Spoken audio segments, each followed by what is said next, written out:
Chapter 693. 5 days passed by quickly. Ji Tianqing had been cultivating in seclusion in the secret chamber for 5 days. His injuries and skills had completely recovered. Early in the morning, he ended his cultivation and walked out of the secret chamber. The guard guarding outside the secret chamber saw him come out and immediately reported respectfully, "Master, Miss Yunyao came 2 days ago. She seemed to have something important to tell you. Miss Yunyao said that after you came out of seclusion, she asked me to inform her immediately." Ji Tianqing immediately guessed the purpose of Yunyao's visit. It was most likely because of the destruction of the Duanmu family's herb garden. He waved his hand at the guard and said calmly, "No need to inform her. I'll go and find her myself." Then, he left Tianqing Palace and rushed to Yunyao Palace as fast as lightning. An hour later, Ji Tianqing arrived at the gate of Yunyao Palace. The guard at the gate recognized him and quickly opened the gate to welcome him into Yunyao Palace. Ji Tianqing was led by the guard to Yunyao's study. He sat down and drank tea while waiting. Not long after, Yunyao heard the news and rushed over. As soon as she entered the study, she stared at Ji Tianqing and sized him up. "Tianqing, are you okay? Are you hurt?" Yunyao came in front of him and asked with concern. Ji Tianqing reached out and held her hands. He shook his head with a smile and said, "Yao Yao, don't worry. I'm fine now." Yunyao glared at him and said with some displeasure, "I was worried when you went to the mango forest alone. After you finished your task, you didn't even tell me and went into seclusion to cultivate. I was worried for a few days." Ji Tianqing quickly apologized with a smile and explained, "The firebird heavenly wind was more difficult to deal with than I expected. Although I succeeded in destroying 3 herb gardens, I was also injured." Yunyao didn't really blame him. She was just worried that something bad had happened to him. The two of them hugged each other intimately for a while before sitting down to talk business. Ji Tianqing looked at Yunyao and asked, "Yao Yao, the Duanmu family's 3 herb gardens have been destroyed. They must have suffered a great loss. How is the situation outside?" The corners of Yunyao's mouth curled up into a sneer as she quickly said, "The Duanmu family is now in a precarious situation, both internally and externally, and has become a broken ship. 80% of the Duanmu clan's pill workshops and shops had been shut down. Only a few dozen businesses were left, and they were still struggling at death's door. Many forces that were on good terms with the Duanmu family all parted ways with the Duanmu family, each seeking their own way out. Those powers that had enmity with the Duanmu clan were beating them while they were down, and they used all sorts of methods to deal with the Duanmu clan and seize and divide up the Duanmu clan's businesses. The Duanmu family has suffered a heavy blow this time, and they won't be able to recover for at least 10 years, much less threaten the Yun family." Hearing her mention the Yun family, Ji Tianqing quickly asked, "Oh right, what was the Yun family's reaction after the Duanmu family got into trouble?" Yunyao said with a gratified expression, "The Yun family and the Duanmu family have been fighting for many years, and they have always been at a disadvantage. Their situation is getting more and more difficult. Now that the Duanmu family is in trouble, the Yun family's pressure is greatly reduced, and they can finally breathe a sigh of relief. Moreover, the Yun family also secretly added fuel to the fire and added fuel to the fire. They hit the Duanmu family while they were down, causing the Duanmu family's losses to increase rapidly. Oh right, my father was very shocked when he heard the news, and he was full of praises for you." Ji Tianqing smiled and said in a playful tone, "What did uncle say? And how did he praise his future son-in-law?" Yunyao's heartbeat quickened slightly, and she was a little embarrassed, but she said without changing her expression, "My father said that he was right about you. You are indeed the #1 prodigy of the human race. My father said that you are brave and resourceful, and that you can do what others can't. You did what he always wanted to do but couldn't, and you helped him vent his anger. Moreover, you were able to successfully destroy the Duanmu family's herb garden, which means that you and my father's cooperation plan is half completed. This is a great contribution. My father praised you greatly, but he also asked me to tell you that you have to be more careful in the future to prevent the Duanmu family's crazy revenge." "Okay, I know what to do." Ji Tianqing nodded. Yunyao continued, "Oh right, my mother was very satisfied with your performance after she found out about this. She even praised you. Oh. There's such a thing? Ji Tianqing raised his eyebrows, and a playful smile appeared at the corner of his mouth. Mother-in-law is finally willing to take a proper look at this hairy son-in-law of mine? Yunyao didn't say anything, and she looked at him from the corner of her eyes with a strange expression. Ji Tianqing didn't dare to look her in the eyes, and could only smile embarrassedly. Cough cough. Yao Yao, let's talk about business. Yunyao then retracted her sharp gaze, and said seriously, Tianqing, my mother asked me to tell you something. What is it? Ji Tianqing looked at her in confusion. Yunyao said calmly, my mother said that if you are free next month, you can go to Cloud Soul Palace and stay for a few days. Ji Tianqing frowned slightly, and was even more confused. Why would she suddenly invite me to Cloud Soul Palace for no reason? Yunyao explained, I told you before that my grandfather is the famous miracle Dr. Bailey in the Central State. My mother's medical skills were passed down from my grandfather. Ever since my mother married into Cloud Soul Palace, my grandfather mysteriously disappeared, and there has been no trace of him for over 20 years, and there has been no news of him. 10 days ago, Cloud Soul Palace received news that my grandfather was about to return from the great swamp of the southern wilderness, and was about to return to the Central State. At the end of next month, it will be my grandfather's 300th birthday, and Cloud Soul Palace will be holding a birthday banquet for my grandfather, inviting all the famous forces in the Central State. My mother hopes that you can go and meet my grandfather when the time comes. Ji Tianqing finally understood Bailey Ningsu's meaning. He nodded and said seriously, since it's your grandfather's 300th birthday, then I should go. However, all the famous forces in the Central State will be there. If I go, isn't the Yun family afraid of people suspecting that it was the Yun family that ordered me to destroy the Duanmu family's herb garden? Yunyao shook her head and said, don't worry about this.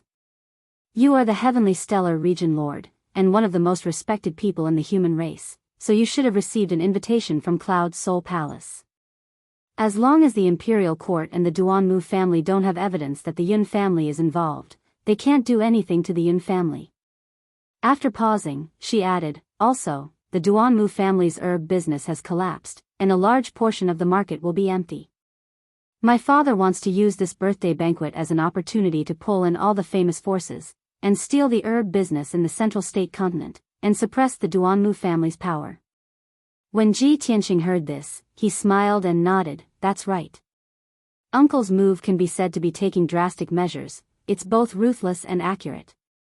Your grandfather is the world-famous miracle Dr. Bailey, and with his name and the Yun family's power, he will definitely be able to rally everyone. Chapter 694. Ji Tianqing and Yunyao chatted for a long time before leaving. He didn't return to Tianqing Palace. He remembered the ice dragon hammer and rushed to Kuan-Wu Palace. An hour later, he landed outside the gate of Kuan-Wu Palace. The gatekeeper stopped him and asked about his identity and purpose. Then, he turned and entered Kuan-Wu Palace to report the news. After a while, the gatekeeper returned and led Ji Tianqing into Kuan-Wu Palace. He entered the guest hall and sat down to drink half a cup of tea before Kuan-Wu heard the news and rushed over.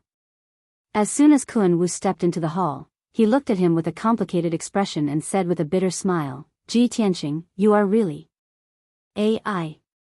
Halfway through his words, Kuan-Wu stopped and could only sigh helplessly. When Ji Tianqing saw his reaction, he naturally understood why he sighed. However, he pretended not to understand and asked in confusion, Your Highness Kuan-Wu, what's wrong? What happened? Kuan-Wu saw that he was pretending to be confused and immediately said with anger and amusement, Ji Tianqing, if I knew your purpose of borrowing the ice dragon hammer, I definitely wouldn't have lent it to you. You are simply too daring. I really can't believe that you actually took the ice dragon hammer and barged into the mango forest alone. You destroyed the 3 medicine gardens of the Duanmu family and even killed the heavenly wind fire bird.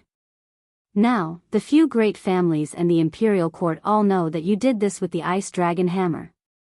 Our monster race is really a scapegoat for no reason. When he said the word scapegoat, Kuan-Wu's face was full of depression. He looked at Ji Tianqing with a complicated expression. Ji Tianqing revealed an expression of sudden realization.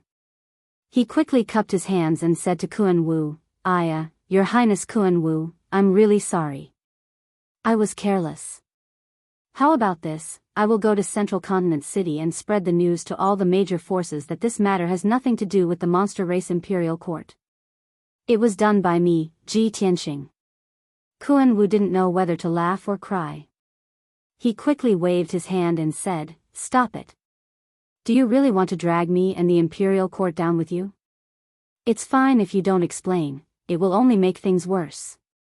Our monster race Imperial Court has never interfered in the affairs of the human race Imperial Court, let alone the grievances of the three great families. Now, the human Imperial Emperor had even sent a letter to the Demon Emperor 2 days ago to ask about the Ice Dragon Hammer. If it wasn't for the sake of my sister, I would definitely settle the score with you. Ji Tianqing saw that he was quite distressed, so he stopped joking and said seriously, Your Highness Kuan Wu, I have my own difficulties in this matter, so I can't tell you the reason in advance. For you and His Majesty the Demon Emperor to lend me a helping hand and lend me the Ice Dragon Hammer, I am extremely grateful and will remember it in my heart. You don't have to blame this on Cuckoo. I, Ji Tianqing, owe your Imperial Court a favor. If there's a chance in the future, I'll definitely repay you double. 2. He took out the Ice Dragon Hammer from his spatial ring and handed it to Kuan Wu. Kuan Wu was just a scapegoat for no reason and was slightly depressed. He didn't really blame Ji Tianqing. Kuan Wu was slightly apologetic when he saw Ji Tianqing speak so solemnly. However, he had a typical demon's character. He was unruly and straightforward, so he couldn't say such sentimental words. He didn't say anything and took the Ice Dragon Hammer and put it away solemnly. Ji Tianqing asked again, Your Highness Kuan Wu, how's Ku's situation? Kuan Wu's eyes became gentle when Ji Ku was mentioned, and he said with a smile, Ku has been cultivating bitterly in the Imperial Court. With Imperial Father helping her refine the demon energy in her soul, her situation has become more and more stable. She's no longer troubled by that mysterious energy. Moreover, Ku's strength has advanced by leaps and bounds under the care of Imperial Father and Imperial Mother. She has already reached the 4th level of the Origin Core stage. So fast. Ji Tianqing was rather surprised and felt it was unbelievable. Kuan Wu revealed a gratified smile and nodded. It's indeed fast. Imperial Father and Imperial Mother both said that Ku's natural talent actually far surpasses mine. Imperial Father said that once the mysterious energy in Ku's soul is refined, she'll immediately reach the Heaven Origin stage. According to Imperial Father's estimation, it'll probably be completed within 3 to 5 months and completely solve Ku's predicament and hidden dangers. Ji Tianqing was even more shocked and asked in disbelief, Ku will be able to reach the Heaven Origin stage within 3 to 5 months? That's too shocking. Kuan Wu didn't feel the slightest bit envious or jealous that Ji Ku possessed such good fortune and fortune. He only felt gratified and proud in his heart. He glanced at Ji Tianqing and said with a playful smile, Both of us have to cultivate diligently and increase our strength as soon as possible. Otherwise, Ku will be able to catch up to us within a year and even surpass us. Ji Tianqing smiled and nodded, That's right. After that, the two of them chatted for a while more before Ji Tianqing bid farewell and left. After returning to Tianqing Palace, he entered the secret chamber to cultivate in seclusion. Anyway, he had nothing to do recently and it was not suitable for him to show his face in public. The Duanmu clan was severely damaged and the Central Plains was in turmoil. He was the culprit. Once he left the monarch mansion, he would definitely be besieged and hunted down by many powerhouses. Since that was the case, why should he go and cause more trouble? Staying in the monarch mansion to cultivate was the wisest choice. After entering the secret chamber, Ji Tianqing activated the Heavenly Soul Heavy Array. He used 25 times the gravity to refine his body and cultivate the ultimate sword body. He was now at Sky Origin Stage LV4. As long as he reached Sky Origin Stage LV6, he would be able to cultivate the ultimate sword body. With the ultimate sword body, he was not far from forming the sword heart. Thinking of this, Ji Tianqing's heart was filled with anticipation. He just wanted to increase his strength as soon as possible. Time flew by like a shuttle. For the next half a month, Ji Tianqing had been cultivating in the secret chamber. He used the power of the heavenly soul heavy array to refine his sword body. He had to endure the inhuman torture and pain. He had to consume a large amount of spiritual stones and Dan beads every day. Luckily, he had accumulated enough cultivation resources. He would not run out in a short period of time. Half a month had passed without him noticing. After 15 days and nights of torture and cultivation, Ji Tianqing's body and true energy had been doubled. He had finally reached Sky Origin Stage LV5. After being tortured by the Heavenly Soul Heavy Array for half a month, he had reached the limit of his endurance. He had to stop cultivating and rest for a while. This morning, he finished his cultivation and walked out of the secret chamber. The guards at the door of the secret room were shocked when they saw him covered in blood. They thought that he was seriously injured. However, the guard clearly sensed that although Ji Tianqing was in a mess, his strength and qi were much stronger. Apparently, he had made a breakthrough in his cultivation. Ji Tianqing left the secret chamber. He went back to his room to take a bath and change into clean clothes. After getting rid of the blood on his body, he became spirited and dignified again. He rested in his room for half a day. At noon, he heard a familiar voice outside the door. Chapter 695. Hearing the tender voice outside the door, Ji Tianqing revealed a smile. Yan, come in. As soon as he finished speaking, the door opened with a creak. Yan, walked into the room and came in front of Ji Tianqing. He smiled and cupped his hands. Senior brother Tianqing. Ji Tianqing smiled and nodded. He looked him up and down a few times. Seeing that he was wearing a white robe, his complexion was rosy and his breathing was very stable, he asked. Yan, how are your injuries and cultivation recovering? Yan nodded and said, Senior brother Tianqing, I have been in seclusion for 20 days to heal my injuries. My injuries and cultivation have completely recovered. Senior brother Tianqing, have you borrowed the ice dragon hammer from the demon clan? Ji Tianqing was startled for a moment before he remembered that for the past half a month, Yan had been in seclusion in Tianqing Palace to heal his injuries and did not know what had happened outside. Thus, he told Yan about the process of borrowing the ice dragon hammer and the matter of him destroying the medicine garden. Yan listened carefully. When he learned that Ji Ku was the princess of the demon clan, he was surprised and shocked. At the same time, he was happy for Ji Ku. When he learned that Ji Tianqing had acted alone and successfully destroyed the 3 medicine gardens of the Duanwu family, he was excited and excited. Yan was excited for a long time before his emotions calmed down. He hurriedly warned Ji Tianqing to be careful of the Duanwu family's revenge. The two chatted for a while before Yan took his leave. For the next few days, the emperor's mansion was as calm as ever. No matter what happened in the outside world, no matter how much turmoil the Duanwu family and the other major forces caused, it did not affect Tianqing Palace in the slightest. For a full 4 days, Ji Tianqing had been circulating his energy to adjust his breathing and stabilize his martial arts realm. On the morning of the 5th day, Ji Tianqing was meditating in his room when a guard captain came to report the news. Reporting to Domain Lord, there is news from the Qingfeng courtyard that a middle-aged man who calls himself Prince Zhongli wants to see young Master Yan. Ji Tianqing immediately frowned and revealed a puzzled expression. Who is Prince Zhongli? Why does he want to see Yan? The guard captain quickly explained, according to the news from Qingfeng courtyard, Prince Zhongli is from the fire race. Oh, I see. Ji Tianqing was enlightened as he thought to himself, Prince Zhongli of the Fire Tribe must be a trusted aide of the Fire Emperor, right? I didn't expect that as soon as Yan sent the news back to the Fire Clan, the Fire Clan would send people to the Central Plains in just a month. Thinking of this, he waved his hand and signaled for the guard captain to leave. Then, he personally went to find Yan and told him about this matter. When Yan heard the news, he immediately showed an excited and joyful expression. Senior Marshal Brother Tianqing, Prince Zhongli is my imperial father's younger brother and also my third imperial uncle. Among the princes of the fire race, third uncle is the strongest, and he loves me the most. I didn't expect that imperial father would send third uncle.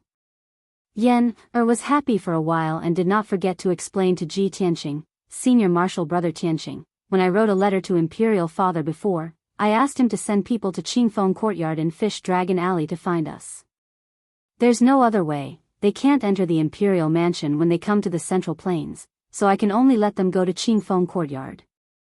Ji Tianqing understood the identity of Prince Zhongli, so he no longer delayed.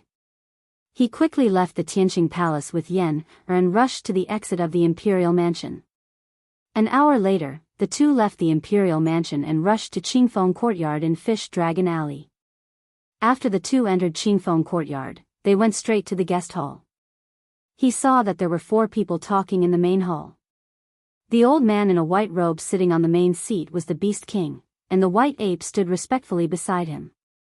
On the chair on the left side of the hall, there was a middle-aged man in a fiery red robe and a fire jade crown on his head. This person was tall and sturdy, with a dignified appearance. He spoke with an extraordinary temperament and had a noble temperament. He was Prince Zhongli of the Fire Clan. Behind Prince Zhongli stood 2 middle-aged men with strong bodies like iron towers and a valiant and domineering aura. Although these 2 people were wearing ordinary green robes, their bodies were filled with an iron-blooded murderous aura. They were obviously war generals who had been on the battlefield for a long time. Prince Zhongli and the Beast King sat in the hall, drinking tea and waiting. Occasionally, they would chat a little. When Ji Tianqing and Yan walked into the hall, the Beast King and Prince Zhongli immediately turned their heads to look. The Beast King raised his eyebrows and revealed a kind smile. He greeted them, Tianqing, Yan, you're finally here. Prince Zhongli hurriedly stood up, his face was kind as he looked at Yan, with concern. Yan, I haven't seen you for many years. You've finally grown taller. Yan, hurriedly went up and bowed to Prince Zhongli. Yan, greets the third imperial uncle.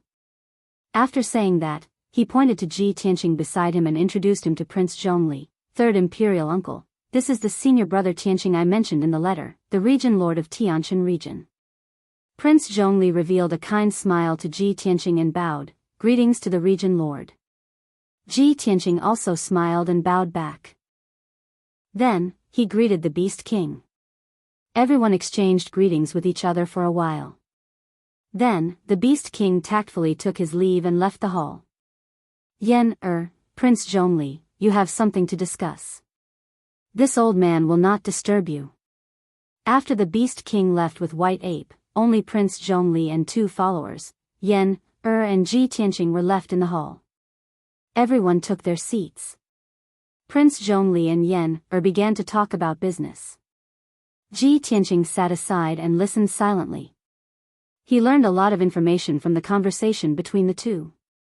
Prince Zhongli was the mainstay of the Fire Tribe. He was the most trusted person of the Fire Emperor. He had the strength of the 4th level of the Sky Origin stage. The 2 followers behind him were actually the elite fire generals of the Fire Tribe. They were both fierce generals with great achievements. They had the strength of the 2nd level of the Sky Origin stage. When Yan's letter was sent back to the Fire Tribe, the Fire Emperor ordered Prince Zhongli to take people to Zhongzhou to investigate the matter of Yan being captured. Prince Zhongli was worried about Yan's safety, so he rushed day and night to Zhongzhou city as soon as possible. When talking about this matter, Yan asked Prince Zhongli with doubts, third imperial uncle, who is that old lunatic who lost an arm and a leg? Did he betray our Fire Tribe, so he was tortured by cutting his flesh and blood? Prince Zhongli nodded with a solemn face and said in a heavy tone, Yan, the old lunatic who captured you is called Hui Yan. 30 years ago, he was the high priest of our Fire Tribe. He had a high status.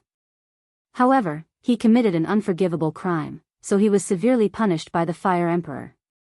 Hearing this, Yan showed a surprised expression and said in disbelief, Hui Yan? He was the high priest of our Fire Tribe? Ji Tianqing also showed a look of interest and asked Prince Zhongli, Prince Zhongli, can you tell us what happened back then? Chapter 696. Prince Zhongli's voice was low and heavy. There was a tinge of anger in his tone.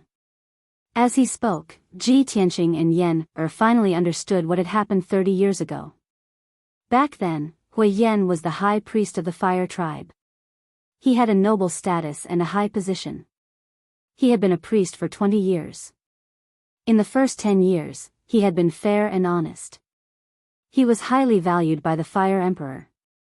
However, he was bewitched by a woman from the Changli tribe and married her. He became more and more arrogant and selfish. The Changli woman had planned for many years. During the autumn fire banquet 35 years ago, she took the opportunity to sneak into the fire god palace. She killed many guards and stole the fire god crystal. After that, the fire emperor chased after her for a few hundred miles and brought her back with the fire god crystal. Yan widened his eyes in shock and asked curiously, "Third uncle, isn't the Changli tribe our sworn enemy? Could it be that the hatred between us and the Changli tribe started from that time?" Prince Zhongli shook his head and explained, "Yan, you're too young. You don't know what happened back then. In fact, before that, the Fire tribe and the Changli tribe had been fighting for more than 100 years. The Changli woman was actually the 7th princess of the Changli tribe. She was ordered to get close to the high priest Hui Yan to steal the fire god crystal." Yan nodded and said angrily, "The fire god crystal is the sacred item of the Fire tribe. It's also the treasure that maintains the safety of millions of people. The 7th princess of the Changli tribe stole our fire god crystal. How despicable." Prince Zhongli nodded his head slightly and continued, "The Fire Emperor captured the 7th princess of the Changli race and brought her back to the city. He executed her in front of everyone according to the laws of our race.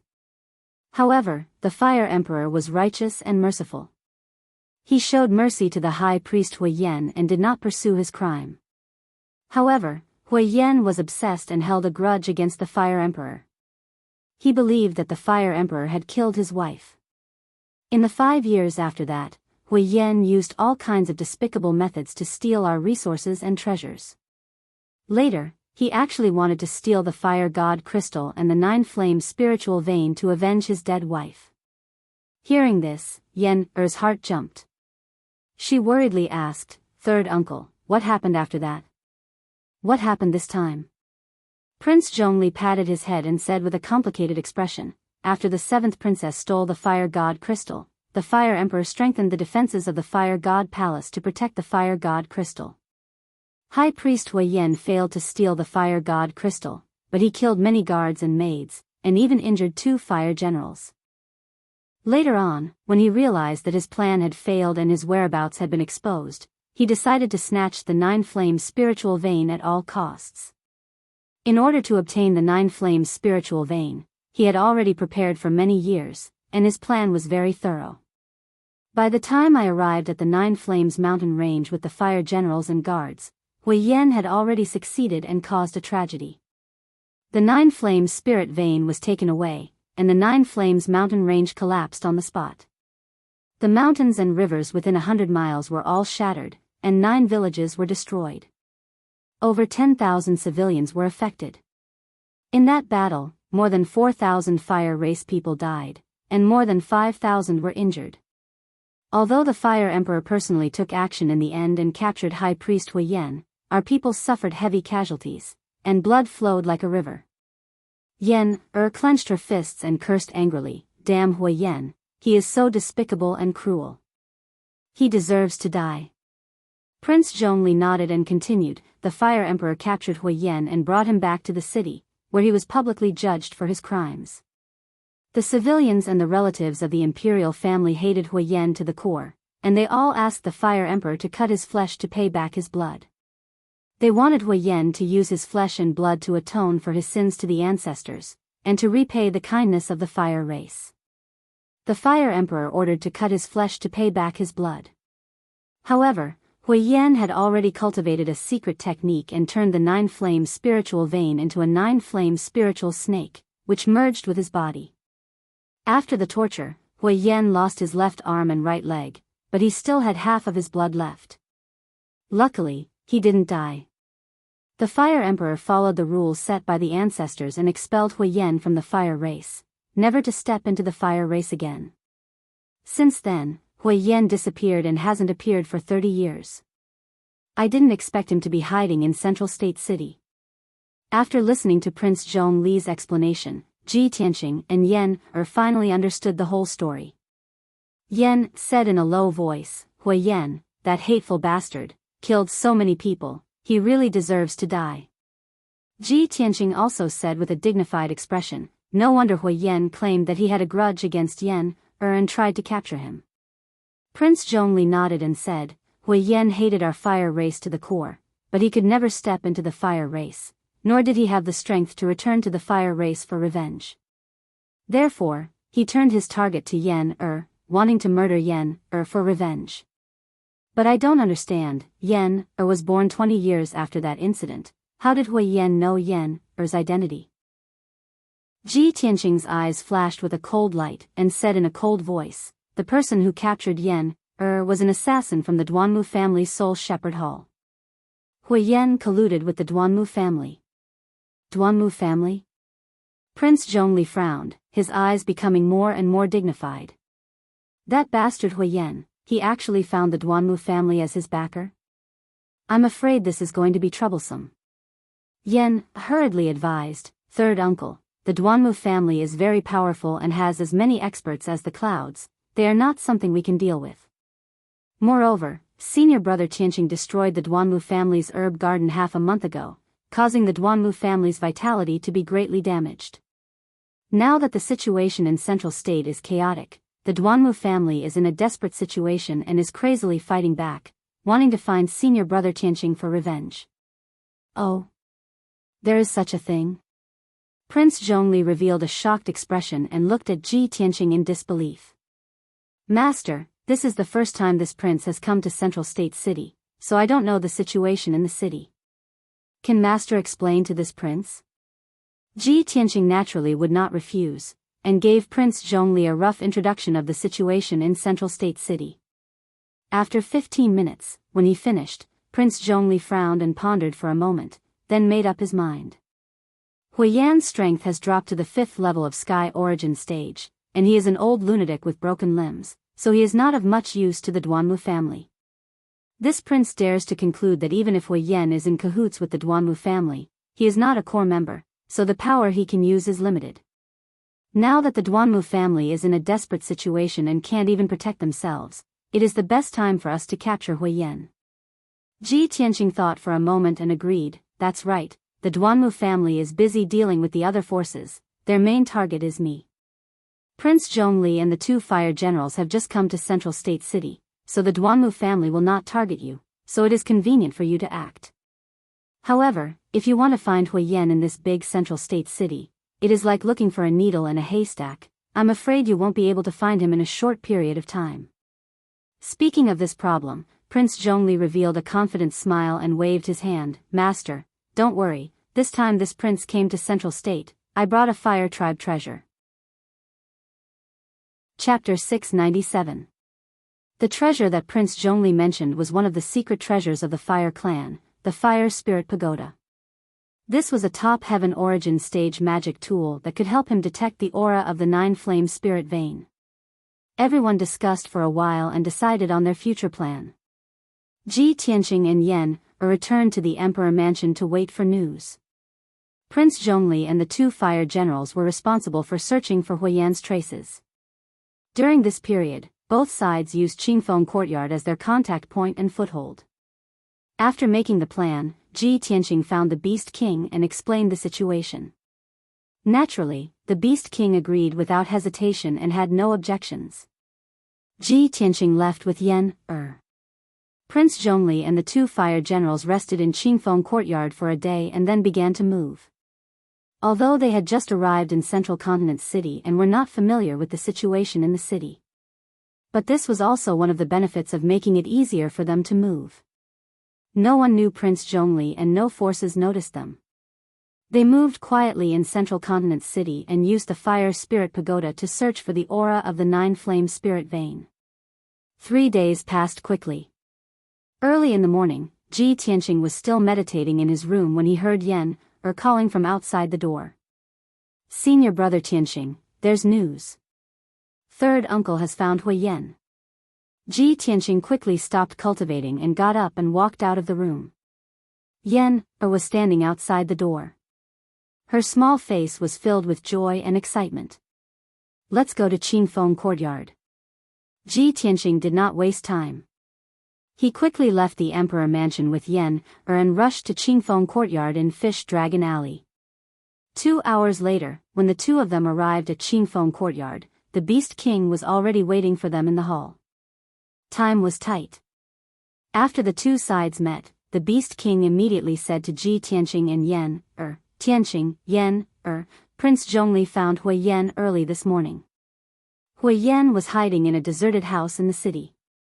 Prince Zhongli did not immediately take action. "He first sent a message to this old man and asked me to inform you." However, Hui Yan was very cunning. He seemed to have sensed that something was wrong and wanted to escape. Left with no choice, Prince Zhongli could only bring 2 fire generals to chase after him. "Hui Yan is fleeing towards the west side of the city. He might be fleeing out of Central Continent City. You should hurry and chase after him, you might be able to catch up." Ji Tianqing and Yan didn't waste any time. They immediately left the Cool Breeze Courtyard and rushed to the West City Gate as fast as they could. Of course, before the journey, Ji Tianqing used a secret technique to change his appearance. As he hurried along, he looked down at the city from the sky and observed the situation in the city. He used his spiritual sense to detect the aura of Prince Zhongli and the others. Half an hour later, the two of them arrived at the West Gate, but they did not see Prince Zhongli, Hui Yan, and the others. "I wonder if they have left the city," Ji Tianqing murmured doubtfully as he looked around. Yan suddenly discovered something and quickly walked to the wall in the corner of the city gate. In that inconspicuous dark corner, there was a dark red mark half the size of a palm. The imprint looked simple and crude. It was neither a word nor an image. But when Yan saw the imprint clearly, she revealed a gratified smile. "Senior brother Tianqing, this is the imprint that third imperial uncle left for us. They have left the city and are rushing towards the west." Ji Tianqing nodded and hurriedly took Yan across the west gate and flew towards the mountains in the western suburbs. Along the way, the two of them could find the imprint left behind by Prince Zhongli in the mountains every few dozen miles. In addition, there were many traces of fighting along the way. Ji Tianqing followed the instructions of the imprint and kept flying towards the west. They gradually left the western suburbs of Central Continent City and entered the vast mountains. Unknowingly, 3 hours passed. It was noon and the sun was scorching high in the sky. At this time, Ji Tianqing and Yan were flying in a vast and deep mountain range. This place was thousands of miles away from Central Continent City. It was a primeval forest where few people would go. Suddenly, Ji Tianqing saw a dark red flame rising in the sky hundreds of miles ahead. He could faintly hear a muffled rumbling sound. He immediately concluded that there must be Sky Origin stage powerhouses fighting in that area. It should be there. "Let's go." Ji Tianqing's eyes lit up. He hurriedly sped up with Yan. When the two of them crossed hundreds of miles of mountains and arrived at the sky above a deep valley, they saw 5 figures fighting fiercely in the sky. There were 3 people on one side. It was Prince Zhongli and 2 fire generals. They were besieging 2 Sky Origin stage powerhouses. One of them was an old cripple in a black robe who was missing an arm or a leg. The other was a middle-aged man who was as big as a bear and looked honest. There was no doubt that the old cripple in the black robe was Hui Yan. The middle-aged man with the honest face was from the Wild Mountain tribe, who were known for their loyalty and strength. He seemed to be Hui Yan's guard. The man from the Wild Mountain tribe was at Sky Origin Stage Level 3. He was fighting against the 2 fire generals alone and was not at a disadvantage at all. The 2 fire generals were fierce generals who had been on the battlefield for a long time. Their aura was strong and murderous. Even though they were covered in blood and wounds, they still held their sabers in their hands and fought without caring about anything else. Chapter 698. Swoosh. With a flash of golden light, Ji Tianqing instantly pierced through the sky and rushed to Huiyan's side. Soaring dragon from the 9 heavens. He pulled out the black dragon sword and slashed out a 30-meter-long ice-blue divine dragon toward Huiyan. Huiyan was fighting with Prince Zhongli and was caught off guard by the sudden attack. When he sensed the icy divine dragon coming, his face changed and his eyes were filled with anxiety and anger. Bam! With a muffled sound, Huiyan could not dodge in time and was hit by the icy divine dragon, flying backward. However, he had the 9-flame spiritual snake to protect him and blocked most of the power of the icy divine dragon. The frost divine dragon shattered with a bang, turning into millions of ice crystal fragments that rained down from the sky like hailstones. The 9-flame spiritual snake also circled around and roared angrily. The flames on its body flickered. Huiyan retreated 1,000 meters away and stood high in the sky. He spat out a mouthful of blood and panted heavily. He looked at Ji Tianqing gloomily. When he saw Ji Tianqing's appearance, he was stunned. Although Ji Tianqing had changed his appearance, he still felt a sense of déjà vu. Moreover, Ji Tianqing's aura and sword moves were still fresh in his memory. Huiyan frowned and thought for a moment. He immediately guessed Ji Tianqing's identity. "It's you. The little bastard who sneaked into Dark City to assassinate me and destroy the Dark Shadow Palace?" Ji Tianqing's identity was exposed and he did not hide anymore. He used his power to restore his appearance. Prince Zhongli stopped and looked at Ji Tianqing with relief. He cupped his hands and said, "Territorial Master, you came at the right time." Ji Tianqing nodded at him as a greeting. Huiyan finally confirmed Ji Tianqing's identity. He stared at him with hatred and roared with murderous intent, "Ji! God! Great! It's really you, you bastard!" Ji Tianqing was not angry at all. He looked at Huiyan with a sneer and said coldly, "Huiyan, I let you escape last time in the underground city. Let's see how you can escape today. No matter how capable you are, you won't be able to escape today. Surrender."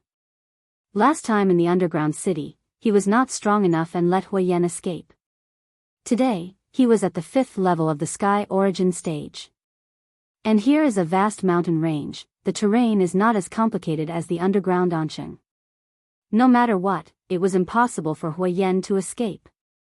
Huiyan narrowed his eyes and said coldly, "Ji Tianqing, this is between me and the fire race. What right do you have to interfere?" Ji Tianqing was momentarily stunned when he heard these words.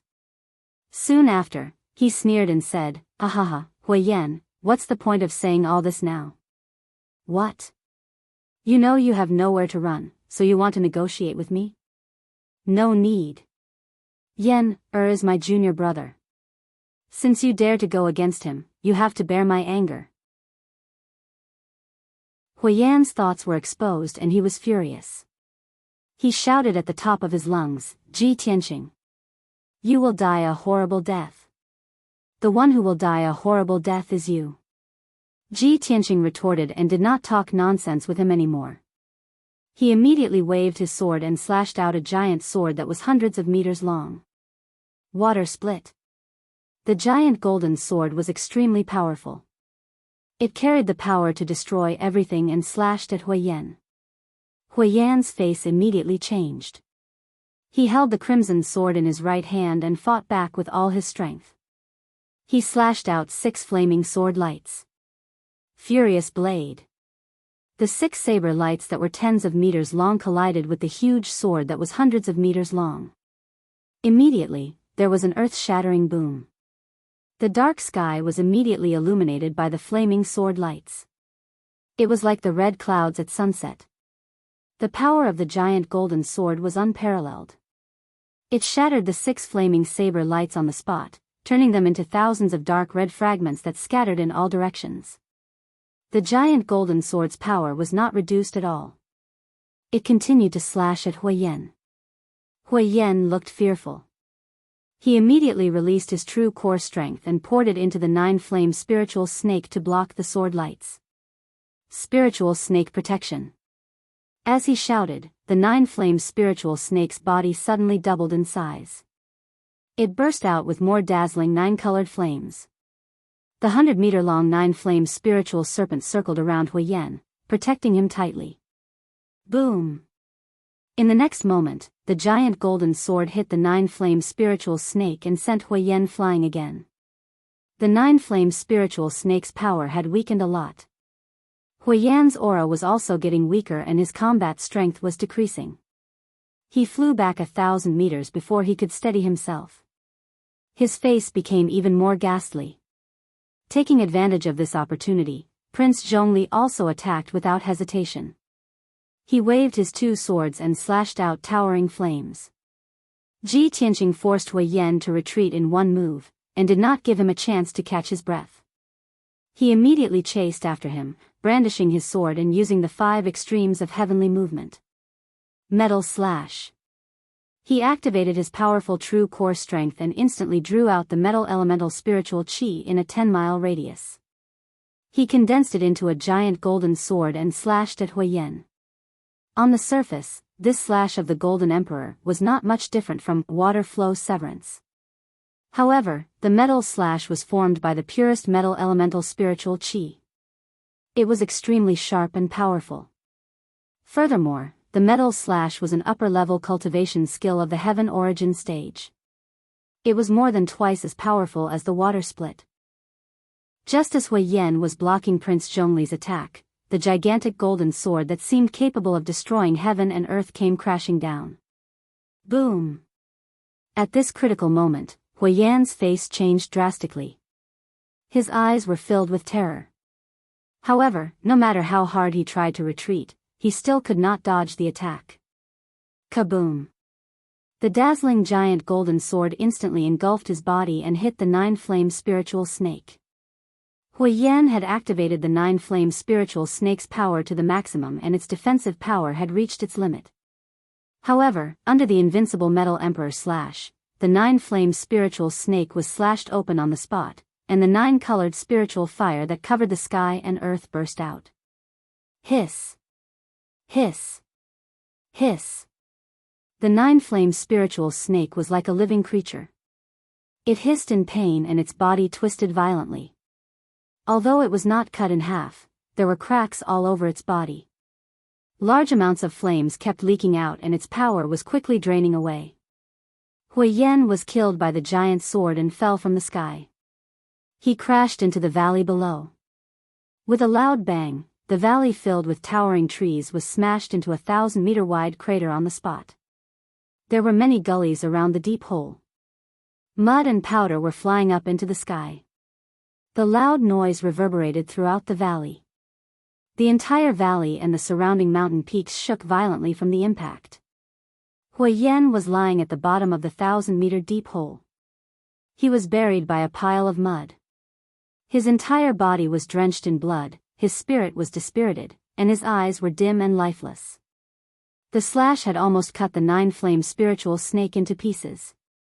It had also severely injured him. His internal organs were all shattered. Chapter 699. Ji Tianqing and Prince Zhongli stopped fighting for the time being. The two of them stood above the canyon, looking down at the deep pit and Huiyan at the bottom of the pit. When Prince Zhongli saw that Huiyan was covered in blood and his aura was extremely weak, he was shocked. He turned to look at Ji Tianqing and felt that it was unbelievable. Before this, he and Huiyan had exchanged a few hundred moves, but he couldn't do anything to Huiyan. They could only fight until both of them were injured. However, Ji Tianqing came and heavily injured Huiyan with just 2 moves. His strength was extremely weak. This was unbelievable. Just now, that sword strike that could split heaven and earth apart, its power was truly terrifying beyond compare, causing Prince Zhongli to be rather shocked. He couldn't believe that Ji Tianqing and Huiyan were both at Sky Origin Stage 5. How could there be such a huge gap between them? Thinking of this, Prince Zhongli was full of admiration. He said to Ji Tianqing, "No wonder the zone leader could become the #1 peerless genius of the human race. I will remember that sword move for the rest of my life." Ji Tianqing only smiled and nodded at Prince Zhongli's praise. He didn't say anything. Prince Zhongli only saw him injuring Hui Yan with one move, but he didn't know that Hui Yan didn't use his full strength or his trump card. If he used the Burning Sky Palm and Sword of Judgment, he would be able to kill Hui Yan in one move. However, Hui Yan was an abandoned person of the Fire Tribe. He couldn't be killed yet. He had to be handed over to Prince Zhongli. Therefore, Ji Tianqing used the Black Dragon Sword and used the Golden Emperor Slash. At the same time, the two fire generals were still fighting with the man from the Wild Mountain Tribe. The man from the Wild Mountain Tribe was shocked when he saw Hui Yan being slashed into the ground. Anger and anxiety filled his eyes. "Ah! You bastard, I'll kill you." The man from the Wild Mountain Tribe was loyal to Hui Yan. Seeing that Hui Yan was heavily injured, he was naturally enraged. He waved his spear recklessly and charged towards Ji Tianqing. Ji Tianqing turned his head and glanced at him. His tone was cold as he shouted, "You're courting death." As he spoke, he raised the Black Dragon Sword and slashed at the man from the Barbarian Yu clan. Scarlet Dragon Flash. A 50-meter-long flaming sword instantly pierced through the sky and arrived in front of the man from the Wild Yu tribe. The man suddenly turned pale with fright. He hurriedly brandished his long spear, sweeping out a shocking spear shadow in an attempt to block the giant sword's attack. Peng peng peng. With a series of muffled sounds, the spear shadows that filled the sky were smashed into pieces by the giant sword. In the next moment, the huge flaming sword struck the man from the Barbarian Mountain clan. Boom! His true essence shield instantly collapsed, and his body was blasted to pieces, turning into minced meat that splashed out in all directions. The power of the fiery sword didn't diminish. It flew for another 10 miles and smashed into a 1,000 zhang tall mountain. With a loud rumble, the 10,000 feet tall mountain collapsed on the spot. Everything above the mountainside was completely shattered. Endless smoke and dust rose into the sky. The entire mountain shook violently for a long time before it gradually calmed down. The man from the Barbarian Mountain clan was killed by Ji Tianqing with a casual strike. Prince Zhongli and the two fire generals watched with trepidation. Their hearts were filled with astonishment. Especially the two fire generals. They fought with the man from the Barbarian Mountain clan for a long time, but they couldn't gain the upper hand. However, Ji Tianqing killed the man from the Barbarian Mountain clan with a casual strike. How terrifying was his strength! Prince Zhongli had a deeper understanding of Ji Tianqing's strength. He thought to himself, Yan actually has such a powerful senior brother who is so protective of him. It's really his blessing. When I return to the Fire Tribe, I must have a good talk with the Fire Emperor to let Yan follow his senior brother so that he can achieve greater things. At this moment, Ji Tianqing descended from the sky and flew into the valley. He landed in the deep pit that was 1,000 meters wide. He used his true essence to form a giant hand and grabbed at Hui Yan. Hui Yan had just climbed out of the ruins and was about to escape with the help of the 9-flame spiritual snake. Suddenly, he saw a giant golden hand grabbing at him. He was shocked and his eyes were filled with fear. At this critical moment, he desperately activated the remaining true essence in his body. He flapped his wings and flew into the sky in a futile attempt to escape. Seeing this, Ji Tianqing frowned and a cold light flashed in his eyes. You still want to escape? I've said that you won't be able to escape today. He brazenly used 100% of his strength to increase the size of the giant golden hand by a few times. Its speed also increased by 2 times. Swoosh! The giant golden hand streaked across the sky and caught Hui Yan, who was desperately trying to escape, in the palm of its hand. The 9-flame spiritual snake was twisted and deformed by the giant golden hand. Hui Yan's face was also pale. He was sweating profusely and was in extreme pain. In the blink of an eye, the giant golden hand grabbed Hui Yan and flew back in front of Ji Tianqing. Hui Yan was caught by the giant golden hand. Only his head was exposed as he struggled desperately. Ji Tianqing! You bastard, this old man and you are irreconcilable. If you dare to kill me, the Duanmu family will never let you off. Just wash your neck and wait for death. Ji Tianqing stared at him coldly and said expressionlessly, "Humph. You might be able to use the Duanmu family to threaten others." "Using the Duanmu family to threaten me? Are you out of your mind?" As he said that, he flicked his left hand and shot out a dazzling golden sword light. It stabbed fiercely into Huiyan's dantian.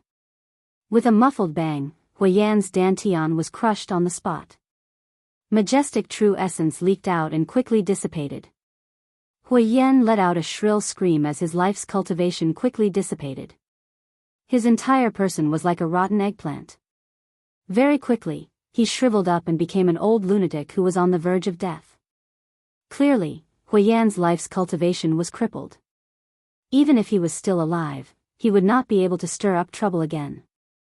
Prince Zhongli and Yan hurried over with 2 fire generals. Seeing that Huiyan's cultivation was crippled, everyone heaved a sigh of relief. Prince Zhongli cupped his hands and bowed. He said solemnly, "Master, thank you for your help. Our fire tribe will remember this favor. It's good that you have crippled Huiyan. You have solved our clan's greatest problem, and it's also convenient for us to take him back for trial.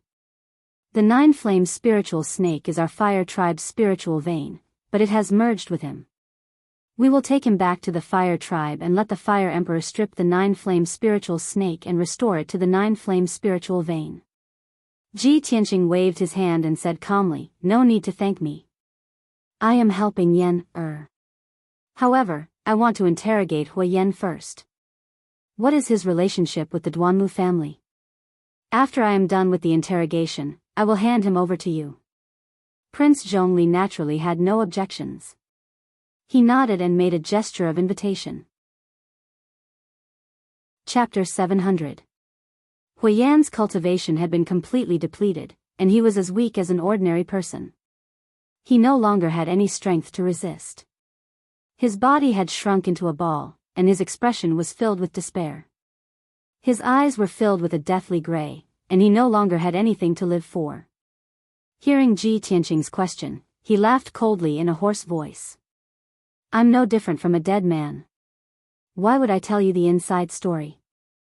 Ji Tianqing had long expected that he would have such a reaction. He was neither angry nor anxious. He said slowly, "That's right. Your current fate is no different from a dead man. But you should know that sometimes death is not scary. Living is more painful. Coincidentally, I've heard of some torture methods and was worried that I wouldn't be able to use them. Today, I'll use you to practice." As he spoke, he stretched out his right index finger and flicked a wisp of dark golden sword qi into Huiyan's body. That wisp of fierce and domineering sword qi immediately swam in Huiyan's meridians, bursting with violent and sharp sword qi. Huiyan's meridians were shattered inch by the sword qi and turned into powder. The pain of his meridians being shattered caused Huiyan's body to convulse. Blood foam kept flowing out of his 7 orifices, and he opened his mouth to let out an incomparably shrill scream. He clenched his teeth and held on for a while. Then, he could no longer bear the extreme pain and immediately begged for mercy. "Stop. Stop it. Ji Tianqing. I'll tell you everything." Seeing this scene, Ji Tianqing waved his hand and withdrew that wisp of sword qi. He glanced at Huiyan and said in a contemptuous tone, "Huh, I thought you were tough. You can't even bear this little bit of pain. How disappointing."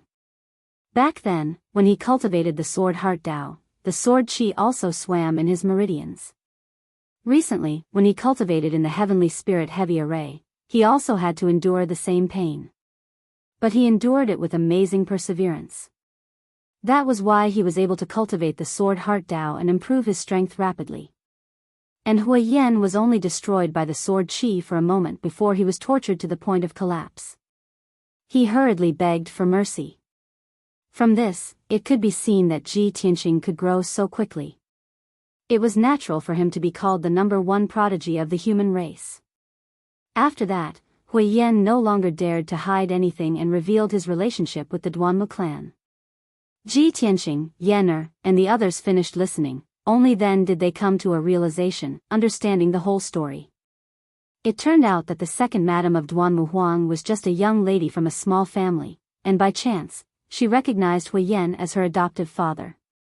Hui Yan wanted to settle down in the central state, and he wanted to use the Duanmu family's medical methods to recover his left arm and right leg. Therefore, Hui Yan used all means and schemes to help second madam marry into the Duanmu family and become Duanmu Huang's concubine. The second madam was also an ambitious and scheming person. She had been in the Duanmu family for more than 20 years, and she had gone from being a concubine to a co-wife step by step. In the end, she had become the honorable second madam. Hui Yan also benefited from this. Through his relationship with the second madam, he could use the Duanmu family's power. Originally, Hui Yan had been tortured by the fire race. He had lost his left arm, right leg, and half of his blood. His power would rapidly weaken, and his left arm and right leg would not be able to recover. However, with the help of the Duanmu family, he had managed to survive until now, and his strength had stabilized at the 5th level of the Sky Origin stage. He even had a chance to recover his crippled body. A few months ago, Hui Yan found out that the Fire Emperor had a son called Yan, through the Duanmu family's soul-hurting hall, and he had come to Central State City. Therefore, he wanted to capture Yan, and use him to threaten the Fire Emperor to take revenge on the entire fire race. When the second madam contacted him for help, he made this request to the second madam. It was because of this that Yan was captured, and Ji Tianxing broke into the underground city to rescue him. Now that the truth was out, Ji Tianxing did not say anything more, and threw Hui Yan to Prince Zhongli. I have finished the interrogation. Hui Yan will be handed over to you. Prince Zhongli asked 2 fire generals to hold Hui Yan. He bowed to Ji Tianxing and said with a sincere expression, Domain Lord, thank you again for your help. Later, I will take Hui Yan back to the fire race. Before I came, the Fire Emperor had told me to let Yan return to the fire race for an important matter. Domain Lord, this matter should not be delayed, we will take our leave now. Yan also looked at Ji Tianxing with reluctance. He cupped his hands and said, Senior brother Tianxing, I will go back to the fire race with third uncle. You are alone in Central State, you must be careful. Don't worry, after my matter is settled, I will come back to find you as soon as possible. Ji Tianxing smiled, patted his head, and said, Yan, you have been away from the fire race for too long, it is time to go back and see your parents. We will part here, you all take care. Ji Tianxing waved goodbye to everyone, watching Prince Zhongli, Yan, and the others fly across the sky, flying south as fast as lightning. When everyone's figures disappeared into the sky, he withdrew his gaze, changed his appearance, and returned to Central State City. He rode on Xianyu, flying in the sky at a leisurely pace, muttering silently in his heart.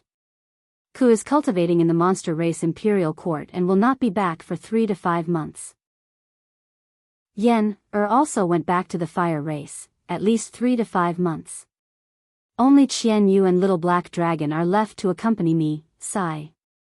It seems that I have to go back to the Monarch Mansion and cultivate in seclusion for a while. Ji Tianxing made up his mind. After going back, he had nothing to do, so he continued to cultivate in seclusion, striving to cultivate the ultimate sword body as soon as possible. Unknowingly, he had flown 400 miles and crossed dozens of mountain ranges. He was still 600 miles away from Central State City, flying above a dark green primitive forest. Suddenly, in the empty sky in front of him, the air fluctuated violently. In the next moment, a thin and tall figure in a purple robe appeared out of thin air in the sky. Swish! It was a tall man in a purple robe with a cold and dignified aura, wearing a bronze devil mask on his face. Under the mask, a pair of eyes as deep as the starry sky was revealed, glowing with a cold light, staring at Ji Tianxing. Ji Tianxing suddenly saw the purple-robed man appear, immediately frowned, his pupils shrank, and his eyes became serious. He appeared out of thin air. What kind of method is this? Could it be that he teleported from afar?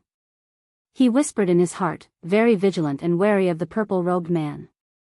This was because he knew very well that although Sky Origin Realm experts could fly in the sky as fast as flowing light, it was impossible for them to teleport.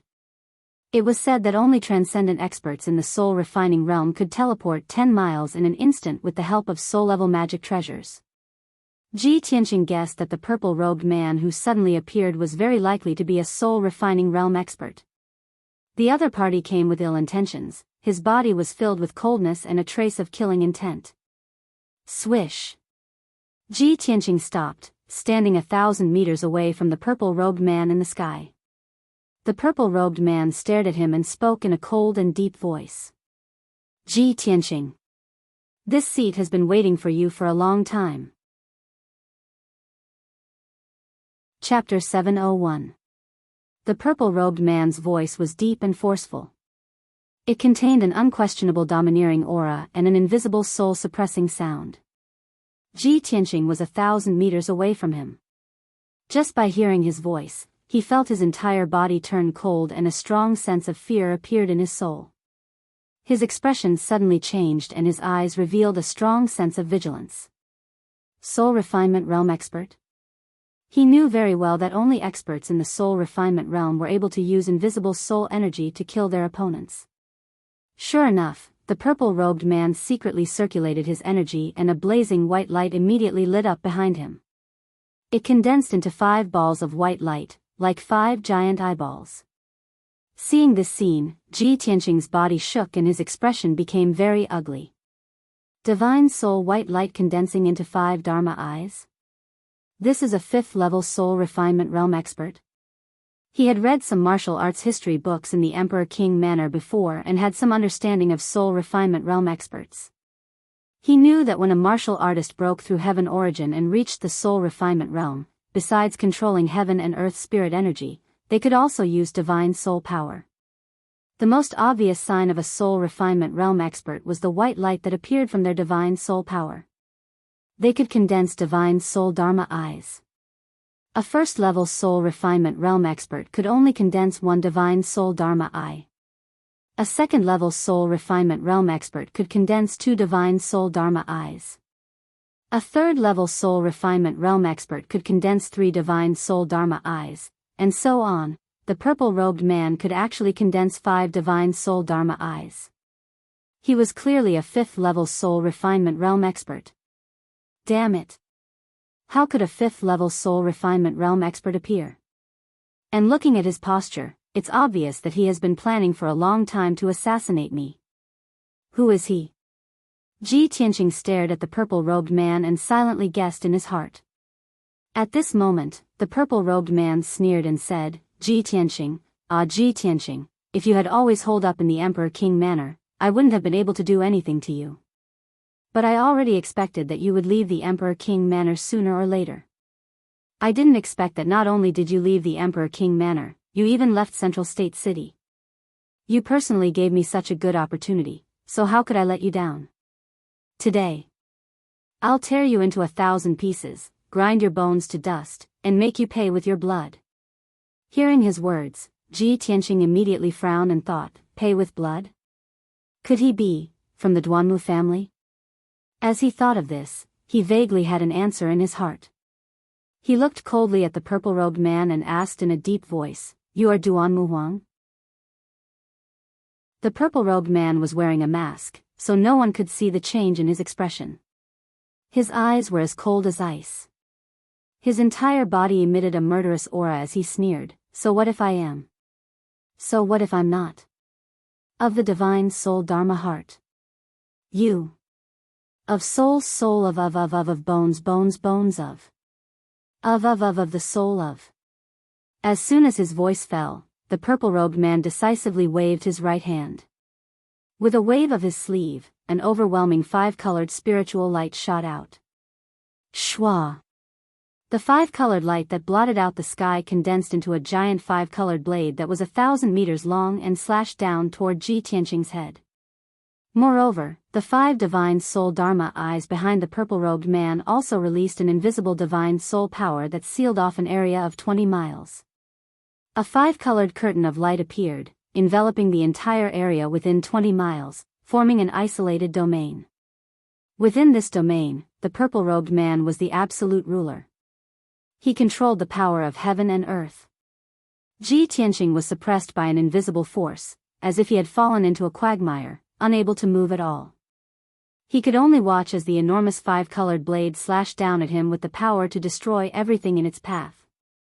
At the moment of life and death, he closed his golden wings without hesitation to protect himself. In the next moment, the heaven-splitting blade slashed down and struck the golden wings. Boom! With a deafening explosion, Ji Tianqing's figure was engulfed by the five-colored spirit light. The heaven-splitting blade wrapped around him and fell straight down from the sky, slashing into the mountain range below. With a loud rumble, the towering mountain range, which was hundreds of miles long, was instantly shattered into pieces by the heaven-splitting blade. The mountain range collapsed, and several peaks collapsed.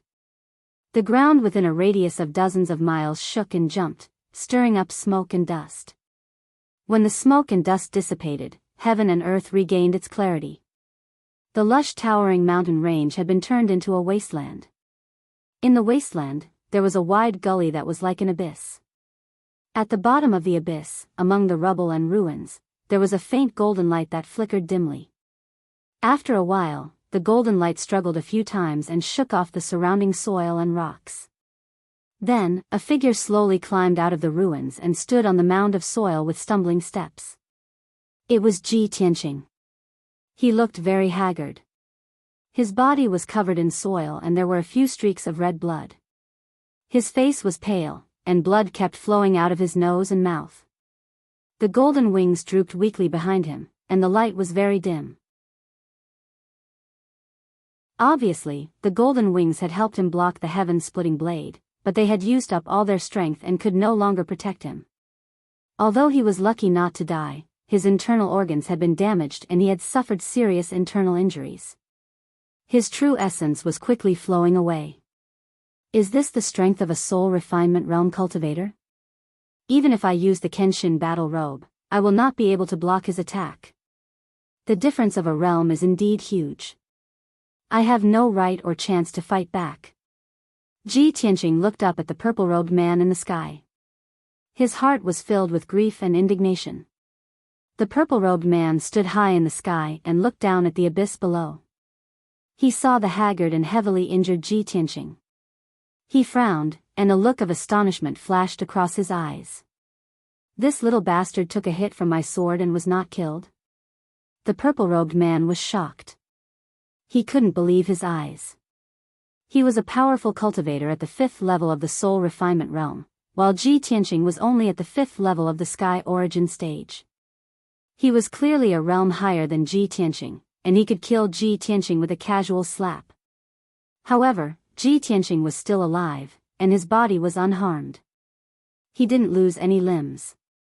How could he not be surprised? Soon, the purple-robed man came back to his senses. He stared at Ji Tianqing in the abyss and shouted angrily, "Little bastard, even if you have a treasure to protect you, you can block my sword. But this time, I will turn you into ashes and you will die without a burial place." As he spoke, the purple-robed man stretched out his wide left hand and slammed it towards Ji Tianqing in the abyss. Falling star palm. Suddenly, a huge silver palm with a radius of 100 meters appeared. It carried the power to destroy the heaven and earth as it slammed towards Ji Tianqing. The huge silver palm was like a falling meteor. It pierced through the sky and slashed towards Ji Tianqing's head. Chapter 702. The difference in strength between Ji Tianqing and the purple-robed man was too great. When the fallen star palm fell from the sky, he did not hesitate to use his strongest defensive trump card. Swoosh! A golden light flashed in his palm, and a golden seal appeared. It was the seal of mountains and rivers. He desperately activated his true core energy and poured it into the seal of mountains and rivers. The golden seal suddenly emitted a dazzling golden light and a sacred and majestic aura. In an instant, the seal of mountains and rivers grew to the size of a house.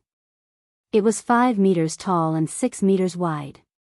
Under Ji Tianqing's control, the mountain and river pattern on the side of the golden seal opened, and he immediately went in. Almost at the same time, the fallen star palm hit the seal of mountains and rivers hard. Boom! In the deafening sound, the seal of mountains and rivers was hit by a destructive force. It shone with a dazzling golden light and crashed into the ground. This was the ruins at the bottom of the abyss. The ground was broken and filled with debris. The violent force exploded, and a deep pit with a radius of 1,000 meters appeared on the ground. Dust and gravel flew everywhere. The abyss-like ravine also collapsed on the spot, forming a huge pit with a radius of 10 miles. It was like a giant bowl. Endless clouds of dust covered the sky, and loud rumbling noises reverberated between heaven and earth, lasting for a long time. The area that was enveloped by the five-colored light curtain fell into complete chaos and violence. Except for the purple-robed man, almost no one could survive in this area. They would be smashed into pieces in an instant by the terrifying force and hurricane. In the deepest part of the huge pit, a dazzling golden light could be vaguely seen. It was buried in endless dust, but it still emitted a dazzling golden light. After a long time, when the earth-shattering sound and the dust in the sky dissipated, the golden light shook off the dust and flew into the air. Swoosh! The golden light flashed, and the house-sized seal of mountains and rivers flew into the sky. It stopped 10 miles away from the purple-robed man. The seal of mountains and rivers looked unscathed. There was no scar on its surface. The light was still dazzling, and the aura was still sacred and majestic. After all, this magic treasure was a soul-grade magic treasure personally refined by an imperial monarch, so how could it be destroyed so easily? The purple-robed man stood in the sky, frowning as he looked at the intact seal of mountains and rivers. His expression became increasingly gloomy. His eyes flickered with a cold light as he cursed in a low voice, "Damnable little bastard, you actually used the Region Lord's golden seal to block my meteor palm." The purple-robed man had a high status and authority. Of course, he had seen the Domain Lord's golden seal before. He also knew that every Domain Lord's golden seal was a soul-grade magic treasure with very strong defensive capabilities. However, the Domain Master's golden seal was mainly used as a token and not a powerful magic treasure. He was confident that he would be able to break the seal within 3 moves. Even if Ji Tianqing was hiding in the golden seal, he could still tear Ji Tianqing into pieces. There was a space in the seal of mountains and rivers that looked like a secret chamber with a radius of 4 meters. Ji Tianqing was sitting cross-legged in the secret chamber. He took out a few spirit pills and swallowed them, hurriedly circulating his energy to suppress his injuries. While he was healing his injuries, his heart was filled with anxiety. He was thinking to himself, although the seal of mountains and rivers blocked the meteor palm, I am fine for now. However, the imperial tutor said that this seal of mountains and rivers can only help me block 3 fatal attacks from a soul-tempering stage powerhouse. The meteor palm just now has already weakened the power of the seal of mountains and rivers. The seal of mountains and rivers can at most block 2 more attacks before it can no longer protect me. At that time, I will definitely die. No, I have to think of another way to save my life. Ji Tianqing frowned and thought for a moment. Suddenly, he remembered that Yun Zhongqi had given him a magic cloud token when he had discussed cooperation with him at Cloud Soul Palace. At that time, Yun Zhongqi had said that he could use the magic cloud token to mobilize the Yun family's forces and the hidden cloud pavilion. Moreover, when he was in danger that he could not resolve, he could use the magic cloud token to send a message, and Yun Zhongqi would save him once. Although Uncle Yun might expose his identity by saving me and let the Duanmu family know about my relationship with Cloud Soul Palace, my life is in danger. I can't care about that much now. At that thought, Ji Tianqing quickly took out the magic cloud token from his infinite space ring. He left the secret room in the seal of mountains and rivers and stood on the golden seal. He activated the majestic true core in his body and infused it into the magic cloud token. Swoosh! The magic cloud token immediately lit up with a dazzling glow. It turned into a stream of light that was as sharp as a sword and flew into the sky. The purple-robed man had been staring at the seal of mountains and rivers. When he saw Ji Tianqing suddenly appear and release a signal arrow, he immediately sneered with disdain. What? You little bastard, you know that you are going to die, and you still want to send a message for help? Ha ha ha ha. Everything within a 20-mile radius has been sealed by my divine soul Dharma I. This is my divine soul territory. This area is under my control. Don't even think about sending a signal out. Even the heavens can't save you. The purple-robed man's tone was very confident and domineering. However, as soon as he finished speaking, the stream of light transformed from the magic cloud token pierced through the five-colored sky with a whoosh and disappeared without a trace. The purple-robed man's face stiffened. A hint of anger flashed in his eyes. Bastard! Did you use a Dharma treasure to send a signal just now? Only a special soul-level Dharma treasure could pass through his divine soul territory. He immediately realized that Ji Tianqing must have sent a signal to ask for help from a soul-tempering realm powerhouse. Ji Tianqing was relieved when he saw that the magic cloud token had successfully passed through the five-colored sky. He looked at the purple-robed man and said with a playful smile, "You must be very curious to know who I sent a signal to." "Who?" The purple-robed man asked subconsciously, "A demon king? Or a powerhouse from the imperial court?" Ji Tianqing's smile became more playful. He said with a smile, "If you take off your mask, I will tell you the answer." The purple-robed man immediately frowned and sneered contemptuously, "Humph.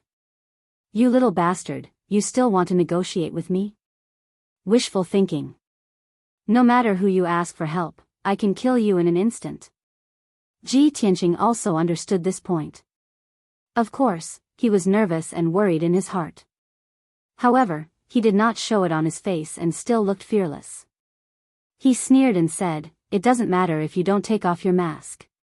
Anyway, I have already guessed your identity. Do you want to know why I dared to kill Duanmu Yulong in front of everyone and destroy the 3 herb gardens?" Hearing this, the purple-robed man's body suddenly trembled. His eyes were filled with anger and were dyed with a layer of blood. He originally wanted to kill Ji Tianqing as soon as possible to take revenge. However, he forcefully suppressed his anger and temporarily suppressed his killing intent. He did not make a move. Obviously, this question poked at his heart and aroused his anger. He was also eager to know the answer. The purple-robed man's whole body was filled with dark red killing intent. He stared at Ji Tianqing and asked in a deep voice, "Speak. Who ordered you to do this?" Chapter 703. The purple-robed man was waiting for Ji Tianqing to give his answer, but he did not expect him to suddenly say such a thing. The purple-robed man was instantly enraged and shouted with murderous intent, "Ji Tianqing! Don't keep me in suspense. If you know what's good for you, tell me obediently. Otherwise, when I catch you, I'll torture you and make you suffer all kinds of pain." Ji Tianqing pretended to be afraid and quickly waved his hand. "All right, I know that you're cruel and merciless. I'll tell you. The reason why I can rise so quickly and dare to wage war against the Duanmu family is because I have a powerful backer. To tell you the truth, I have a deep relationship with the Fey Imperial Court and I have a deep relationship with the Murong family. If you don't want the Duanmu family to be doomed, you'd better let me go immediately. Otherwise, the Fey Imperial Court and the Murong family will avenge me and completely destroy the Duanmu family." Hearing his words, the purple-robed man's body trembled and his eyes shone brightly. "What? Your backers are the Fey Imperial Court and the Murong family?" The purple-robed man immediately concluded that Ji Tianqing's words were half true and half false. He could not believe it. The Fey Imperial Court might be his backer, but the Murong family was definitely not. The purple-robed man could see that Ji Tianqing was deliberately lying and immediately shouted angrily, "Bullshit! You're spouting nonsense. How could the Murong family go against the Duanmu family? Such a clumsy attempt to sow discord. Do you think I'm as stupid as you?" Ji Tianqing's expression was still calm and revealed an "I knew it" expression. He spread his hands and said, "Hee, I've already told you. You wouldn't believe me even if I told you. You must think that the Murong family is the Duanmu family's ally and that they're sincerely cooperating with the Duanmu family. Hee, if things are really that simple, you've underestimated the Murong family too much. In this world, the most terrifying enemies are those who hide in the dark and can't be seen. Duanmu Huang, that's all I have to say. You're on your own now. The purple-robed man immediately fell silent. His eyes kept changing and a look of doubt flashed across his eyes. Although Ji Tianqing's words sounded ridiculous, he instinctively did not believe them. However, he has a suspicious personality. Moreover, the Duanmu family has recently encountered a great change, while the Murong family is calm and peaceful. He couldn't help but suspect that the Murong family was really disloyal. Ji Tianqing couldn't help sneering inwardly when he saw the purple-robed man remaining silent and contemplating.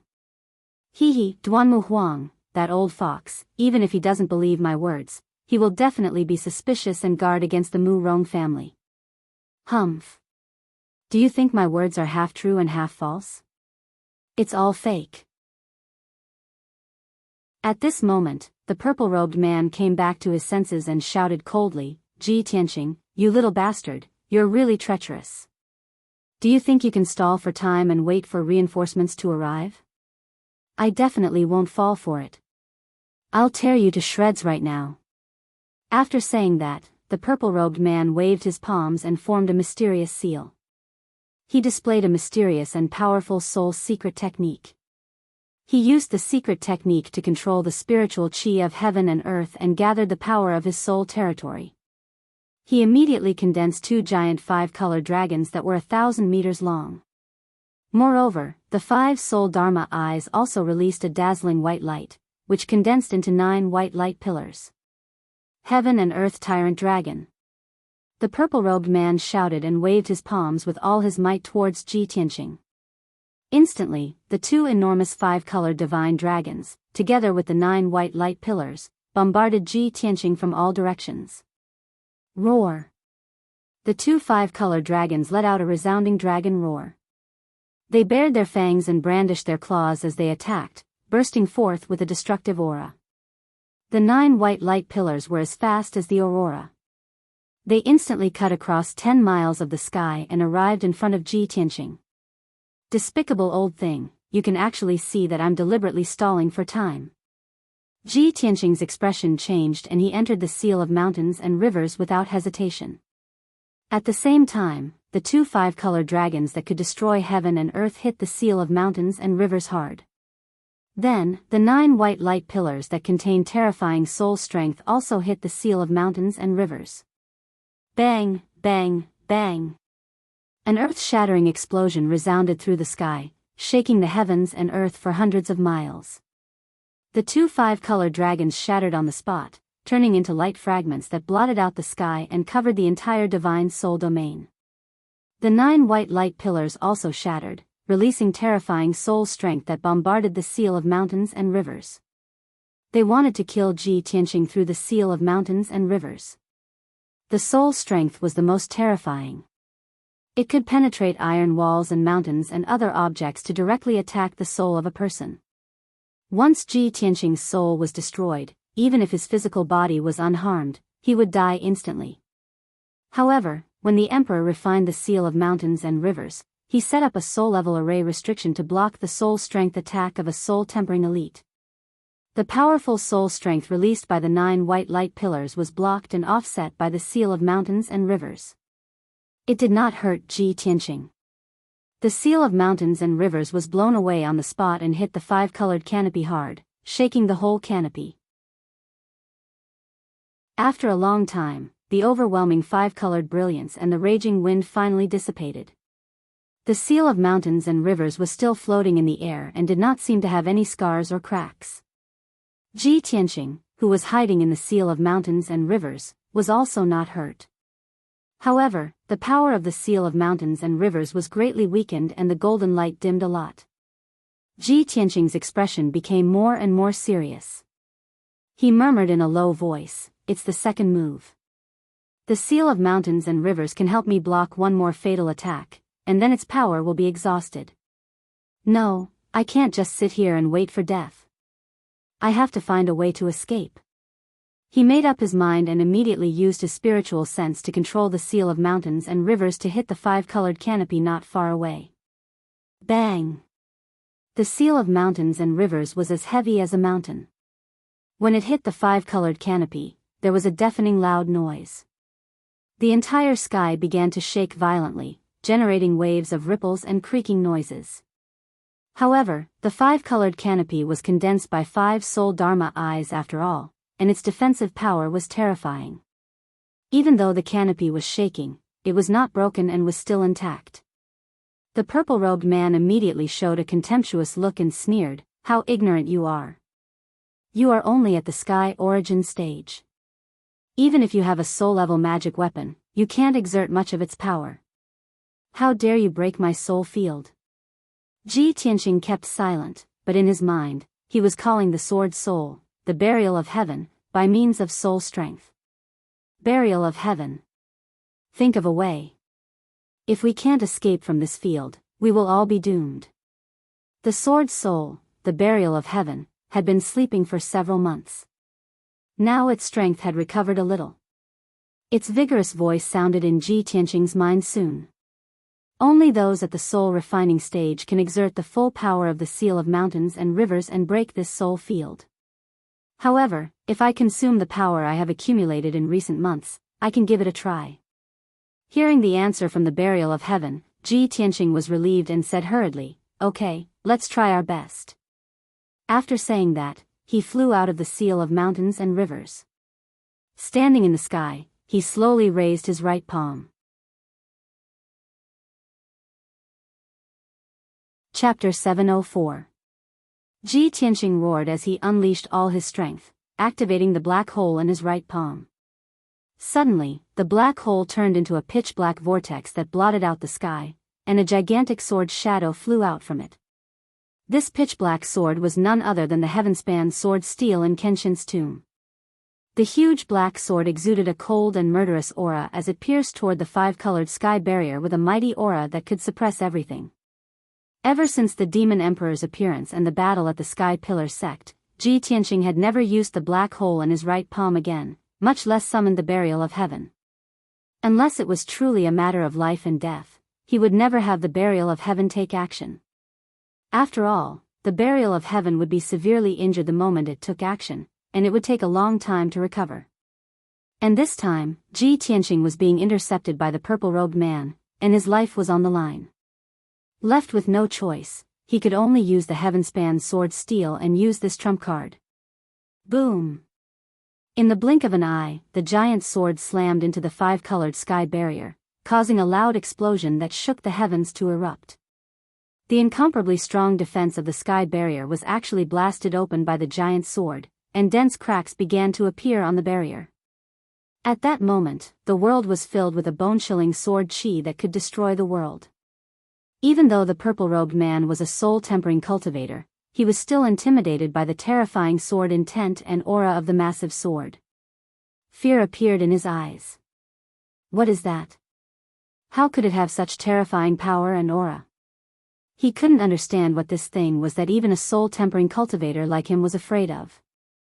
Could it be a primordial spirit treasure, a supreme treasure that could be called a divine artifact? The purple-robed man was stunned for a moment, but he immediately recovered and charged at the seal of mountains and rivers to intercept Ji Tianqing. Ji Tianqing! You little beast, don't even think about escaping. But by the time the purple-robed man came to his senses, Ji Tianqing had already put away the heaven-span sword steel and passed through the gap in the sky curtain. Shwa! He controlled the seal of mountains and rivers and rushed out of the spiritual domain. Instantly, the pressure on him was greatly reduced, and his flying speed doubled. He didn't even turn around to look at the situation behind him. He released his most boundless true essence, urging the mountain and river seal to fly through the sky, fleeing back to Central Continent City as fast as lightning. The size of the seal of mountains and rivers had shrunk by 10 times. It shone with a dazzling golden light, dragging a long golden flame behind it as it streaked across the sky at lightning speed. The purple-robed man was incomparably furious. He hurriedly withdrew his spiritual domain and chased after Ji Tianqing as fast as he could. 5 divine soul dharma eyes floated behind him, and in his left palm was a foot-tall, dark green small tree. The small tree looked like a sapling, but in fact, it had luxuriant branches and leaves, and its trunk was thick and ancient. It was an ancient tree that had lived for thousands of years. This was the purple-robed man's magic treasure, the famous green light treasure tree. The 5 divine soul Dharma eyes released a boundless power, which poured into the green light treasure tree, causing the treasure tree to emit a dark green brilliance, releasing an invisible mysterious power. The invisible power released by the green light treasure tree caused the purple-robed man's figure to become illusory, blurred, like a shadow. Shwa. He took a step, and in an instant, he crossed 3 kilometers in the sky, quickly closing the distance between him and Ji Tianqing. Originally, the purple-robed man had been left behind by Ji Tianqing for more than 20 miles. However, after taking more than 10 steps in the sky, he quickly caught up to Ji Tianqing. After 20 breaths, the purple-robed man relied on the miraculous effects of the green light treasure tree to overtake Ji Tianqing, blocking his path. Ji Tianqing. You will die today without a doubt, there is no way you can escape. The purple-robed man blocked Ji Tianqing and shouted angrily. Ji Tianqing's path was blocked, and he had no choice but to stop. His eyes gloomily looked at the purple-robed man. Damn it. He really does have a Dharma treasure that can teleport. He can cross several miles in one step. How can I escape? Ji Tianqing was full of anxiety, and he secretly thought of a way to escape. At this time, the purple-robed man raised his right hand, and with a wave of his sleeve, a 5-colored spiritual light covered the sky and earth. 5-direction dragon slash. In an instant, the spiritual chi of heaven and earth within a radius of dozens of miles was absorbed by the purple-robed man. There was a lush forest below, but it withered and decayed on the spot, turning into a patch of yellow rotten wood. The 2,000-meter-tall mountains also silently collapsed, turning into an endless amount of earth elemental power. The 5-colored spiritual light covered the sky, and condensed into 5 giant axes that could split the sky and earth. Carrying the blazing white flame formed by the spiritual energy, they slashed towards Ji Tianqing. The 5 giant axes attacked Ji Tianqing from 5 directions, and sealed off the sky and earth within a radius of 10 miles. Ji Tianqing still had no way to escape, and the seal of mountains and rivers was also suppressed by the violent and terrifying power, and its speed became much slower. At this critical moment, he had no time to think. He could only desperately urge the defensive power of the seal of mountains and rivers to resist the attack of the 5 giant axes. Boom, boom, boom. In the next moment, the 5 giant axes hit the seal of mountains and rivers almost at the same time, and a series of earth-shattering noises erupted. The sky and earth were suddenly filled with endless 5-colored spiritual light, and everything became chaotic. The forest within a radius of 15 miles was immediately crushed into powder, mixed with the soil and dust, and turned into a dark green torrent, spreading in all directions. The 3,000-foot-tall mountains collapsed in an instant, and turned into yellow soil and ruins. Such shocking destructive power was truly enough to destroy the heavens and earth. The earth-shattering noises reverberated between heaven and earth for a long time. The 5-colored spiritual light and dust that covered the sky gradually dissipated after a long time. When the sky and earth returned to peace, the mountains and forests within a radius of 15 miles were razed to the ground, and became uneven ruins. The purple-robed man stood high in the sky, looking down at the ruins below with a gloomy face and cold eyes. Even if the territorial master's golden seal is a soul-level spiritual treasure, it should be broken now, right?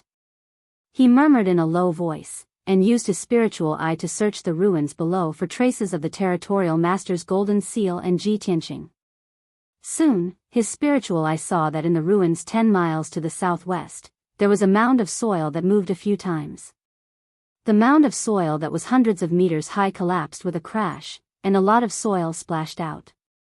When the soil scattered, a dark golden seal drilled out from the ground.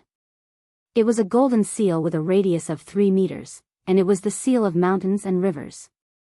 However, it was not as dazzling as before, and its aura was sacred and powerful. At this moment, it had become dim, and its aura was very weak. It did not have the majestic and domineering aura that could suppress heaven and earth and encompass mountains and rivers. Seeing this, the purple-robed man frowned and cursed with a gloomy look in his eyes. Damn it! After taking 3 fatal blows from me, the territorial master's golden seal is still not broken? The golden seal that the emperor gave Ji Tianqing was not an ordinary territorial master's golden seal, but a middle-grade soul-level spiritual treasure with a more powerful array restriction added. Chapter 705.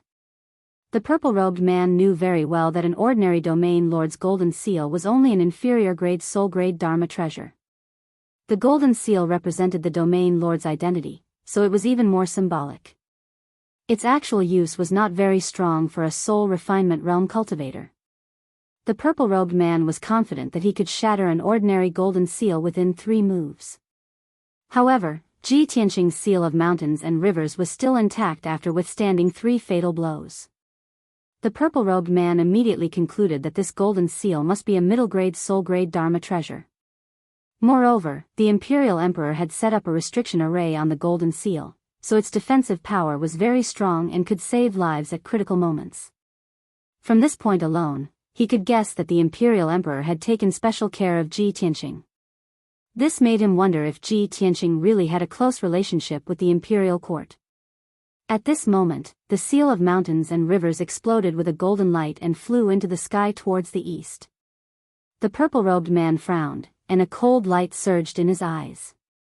He sneered, "Little bastard, you still don't want to give up and want to escape? I've already broken the golden seal's restriction array. Let's see if you can survive this time." As he spoke, the purple-robed man activated the power of the green light treasure tree. He crossed thousands of meters in the sky and chased after the seal of mountains and rivers. In just 10 short breaths, he caught up to the seal of mountains and rivers and blocked it in the sky. 1,000 mountains collapse. The purple-robed man shouted in a low voice. He held the green light treasure tree in his right hand and slashed at the seal of mountains and rivers. Suddenly, the dark green light treasure tree bloomed with thousands of 5-colored spiritual lights and slashed at the seal of mountains and rivers with the power to destroy everything. Each 5-colored spiritual light was 10 miles long, like a rainbow across the sky. Thousands of spiritual lights cut through the sky at the same time, like thousands of rainbows appearing, causing the sky within 100 miles to be dazzling and gorgeous. Although the scene was beautiful, the power of this Dharma spell was unparalleled. The thousands of spiritual lights were enough to destroy the land within 100 miles and crush thousands of mountains into ruins. The weakened seal of mountains and rivers could not block the green light treasure tree's Dharma spell. Thousands of 5-colored spiritual lights descended from the sky and enveloped the seal of mountains and rivers. In the next moment, the seal of mountains and rivers was about to be shattered into pieces. Ji Tianqing would not be able to escape either. He would certainly be reduced to ashes. At this moment, the sky 1,000 meters to the left of the seal of mountains and rivers suddenly twisted and rippled. Shwa! A tall figure appeared in the sky out of thin air. This person was dressed in a loose black robe and wore a specially made black gold mask, revealing only a pair of eyes that were as deep as the ocean. Just like the purple-robed man, he had concealed his true appearance. However, his bearing was extraordinary. His entire body exuded the imposing aura of a transcendent, and he wasn't any weaker than the purple-robed man. A mighty soul refinement realm expert actually needs to use the Azure Radiance treasured tree to deal with a junior? Ha! The Duanmu clan's face has been completely thrown away by you. The black-robed man sneered disdainfully. He waved his right palm like lightning and shot out a dazzling white light. The dazzling white light that was over 1,000 meters long was actually a white dragon that was completely white and extremely majestic. Roar!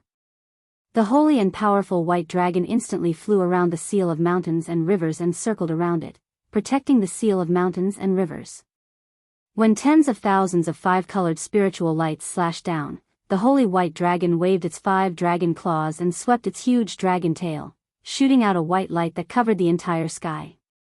The 5-colored spiritual lights collided with the dazzling white light, causing a deafening explosion that reverberated across a radius of 100 miles. Bam, bam, bam. The 2 types of light exploded at the same time, turning into tens of millions of light shards that swept up a destructive hurricane and spread in all directions. Instantly, everything within a radius of 100 miles fell into chaos and became chaotic. The sky shook violently, and ripples appeared as if it was about to shatter. The undulating mountain ranges on the ground, dozens of majestic peaks, and endless dark green forests were all blasted into dust. In the blink of an eye, everything within a radius of 100 miles was turned into ruins, leaving behind a gigantic crater. After a few years, if this crater was filled with rainwater, it would become a 100-mile-wide lake. In the sky, the raging wind and dust were still dancing in the air. The holy white dragon blocked the tens of thousands of spiritual lights and successfully protected the seal of mountains and rivers. It hurriedly flew back to the black-robed man's side and quickly shrank a few hundred times, turning into a snow-white dragon spear that floated beside the black-robed man. In the sky 5 kilometers away, the purple-robed man stared at the black-robed man and the snow-white dragon spear. After seeing the snow-white dragon spear clearly, his expression changed, and he let out an incredulous roar. "Bai Longyin? It's you." Bai Longyin was the name of the snow-white dragon spear. This was a dragon spear that had been passed down for thousands of years, and it was a top-notch soul-level magic treasure. The purple-robed man instantly guessed the black-robed man's identity based on that dragon spear. Bai Longyin was a top-notch soul-level magic treasure like the green light treasure tree. However, Bai Longyin's killing power was stronger, and the green light treasure tree's main function was not to kill, but to nurture all living things. The two magic treasures had different natures and effects. If they were to really fight, Bai Longyin would obviously be superior. The purple-robed man held the green light treasure tree and stared fiercely at the black-robed man. He was so angry that he did not know what to say. Ji Tianqing and Cloud Soul Palace really have a close relationship. Even he personally came to save Ji Tianqing. Damn it. I should have thought of this long ago. If Cloud Soul Palace was not behind this, how would Ji Tianqing dare to destroy my Duanmu family's herb garden? He guessed the other party's identity and finally understood the truth. He was instantly shocked and angry, and he roared in his heart. At this moment, a golden light flashed from the seal of mountains and rivers, and a handsome and valiant figure flew out. Swoosh! The white-robed Ji Tianqing flew into the sky with a pale face and hurriedly put away the seal of mountains and rivers. His body seemed to be unharmed, but in reality, his internal organs had been damaged. His injuries were quite serious, and his combat power had been greatly reduced. Phew! Fortunately, Uncle arrived in time. Otherwise, I would have lost my life. Ji Tianqing heaved a sigh of relief and thought to himself that he was lucky. He turned his head to look at the black-robed man not far away. He saw that the black-robed man was wearing a mask that covered his face, and he could not help but be stunned. Uncle actually changed his clothes and even wore a mask. But he used his natal magic treasure. The other party would definitely recognize him. Isn't this unnecessary? Ji Tianqing looked at the black-robed man and then looked at the purple-robed man. He thought to himself, both of them have guessed each other's identity, but both of them have to disguise their identities. It seems that they do not want to fall out with each other for the time being. They want to fight openly to prevent the imperial court from interfering.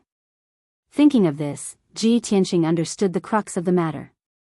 He hurriedly flew to the black-robed man's side and cupped his hands in respect.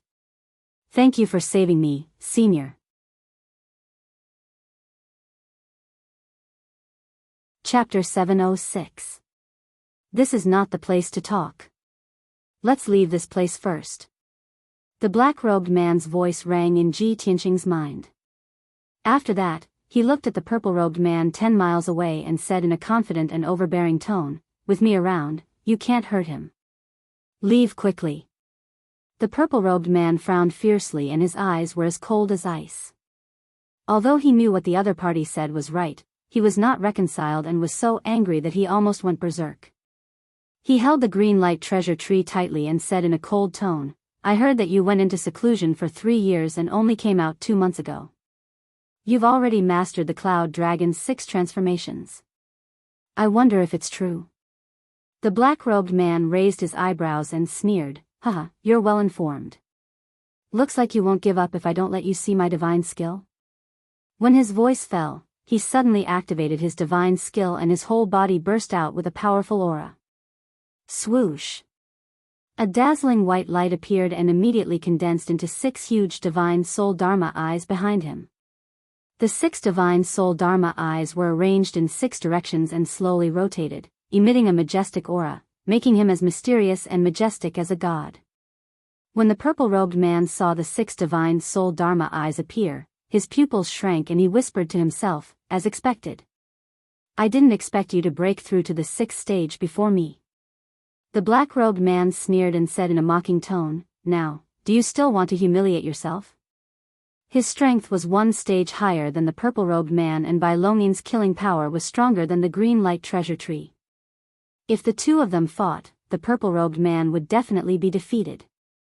The purple-robed man also understood this point but he was not reconciled and shouted in a low voice, So what if you reached the 6th stage first?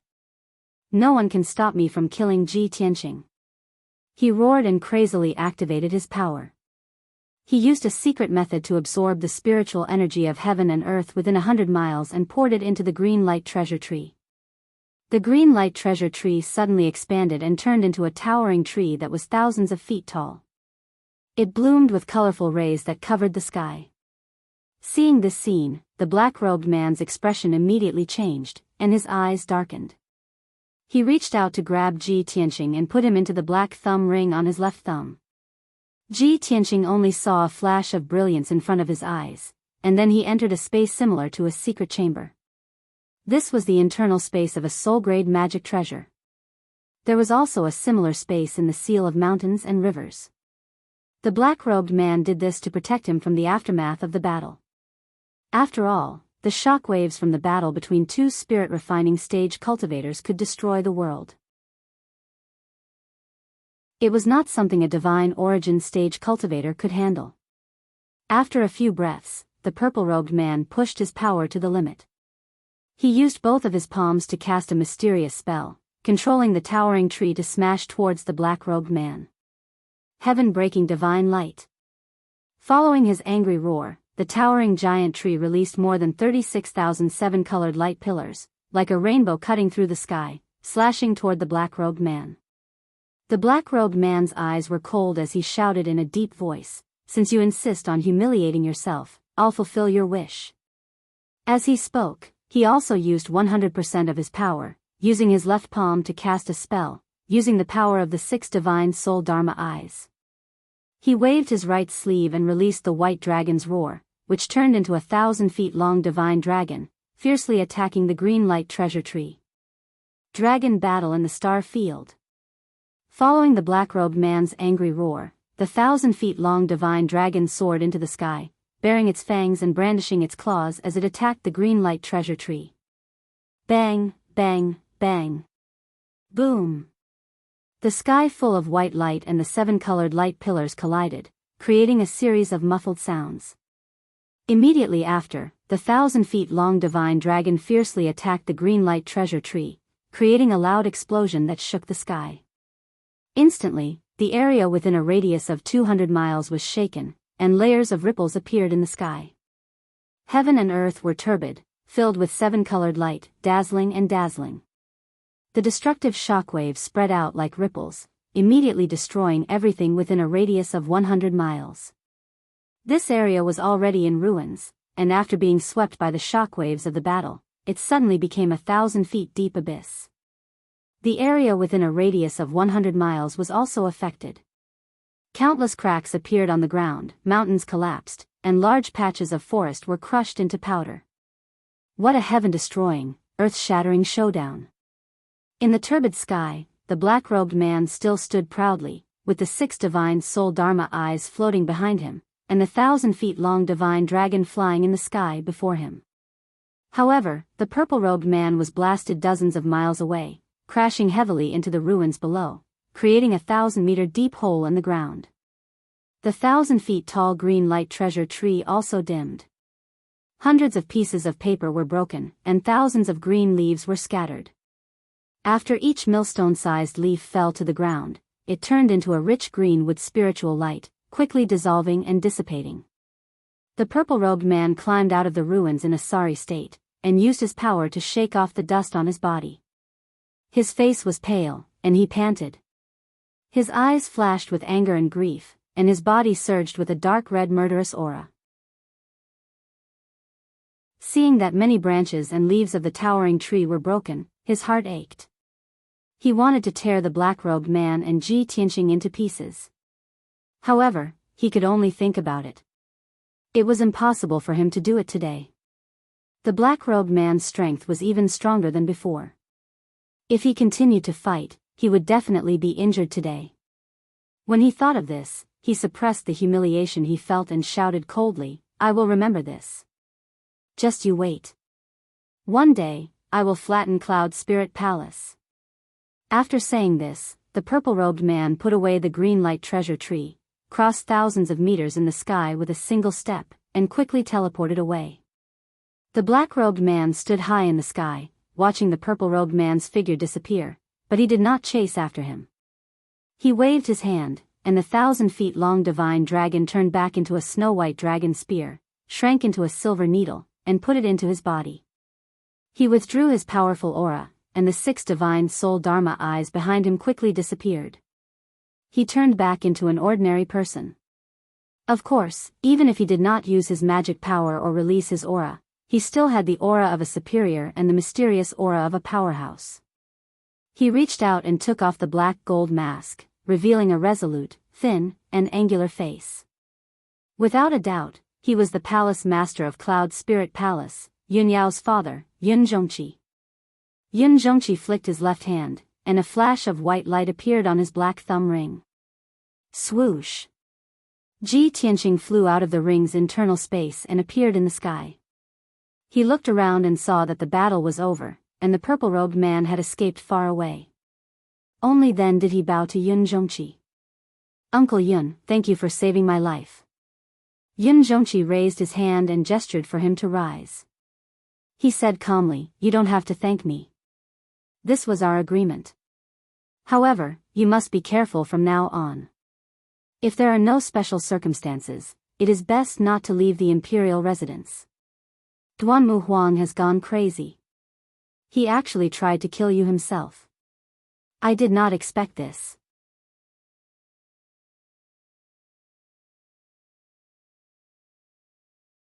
His left hand was behind his back, and his right hand was holding a green jade folding fan. His entire body exuded a noble and graceful aura.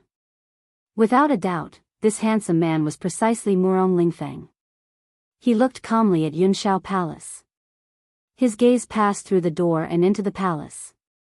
His eyes were filled with anticipation and longing. About half a quarter of an hour later, an armored guard walked out of the palace and quickly returned to the gate. This person came in front of Murong Lingfeng and respectfully cupped his hands. "Young Master Murong, the heavenly concubine has been busy cultivating in seclusion recently and is unable to see you. Please return." Hearing the guard's words, Murong Lingfeng's eyes instantly dimmed. A deep sense of disappointment flashed through his eyes. He didn't say anything and expressionlessly turned around to leave. He walked into the distance. "This is already the 3rd time I've come to find Suan. Ever since she entered the imperial residence, I haven't seen her even once. Did Long Yunshao imprison her in the palace and forbid her from coming out? Or is Suan unwilling to see me? The emperor is clearly heartless to her, and I'm infatuated with her. Why is she so indifferent and unwilling to see me?" Murong Lingfeng silently muttered to himself. His mood was very low, and his eyes were a little gloomy. Not far from Yunshao Palace, and just as he was about to fly into the sky, a graceful figure suddenly appeared under a large tree by the side of the road. It was a beautiful woman dressed in a long brocade dress. She was dressed like a female official. Her face was delicate, and her eyes were lively. She gave off a delicate feeling that made people want to cherish her. Seeing this woman suddenly appear, Murong Lingfeng was startled. He frowned and said, "You're Lan Huixin? Why are you here?" Lan Huixin walked lightly to Murong Lingfeng. She smiled and bowed. Using a clear and pleasant voice, she said, "Huixin greets young Master Murong." "Greetings, young master." Murong Lingfeng looked at her expressionlessly and said indifferently, Lan Huixin, aren't you Yun Yao's female official? Why did you come to Yunshao Palace? Lan Huixin's face revealed a surprised expression. She smiled faintly and said, I didn't expect young Master Murong to be so well informed. You even know that I'm Yun Yao's female official. Murong Lingfeng said expressionlessly, how can this young master's power and methods be what you can imagine? Lan Huixin maintained her smile and said respectfully, Huixin is ignorant. Young master's family background is extraordinary. Naturally, you're well informed. You can sit at home and know about the world.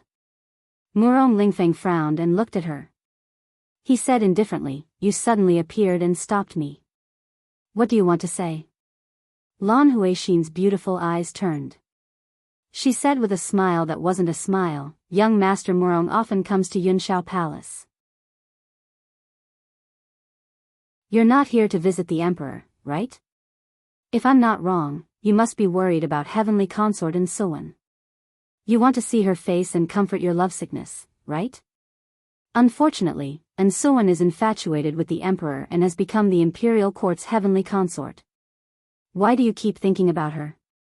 Murong Lingfeng frowned and looked at her indifferently. He asked, the Emperor has already chosen his Heavenly Consort. You have no hope of becoming a Heavenly Consort.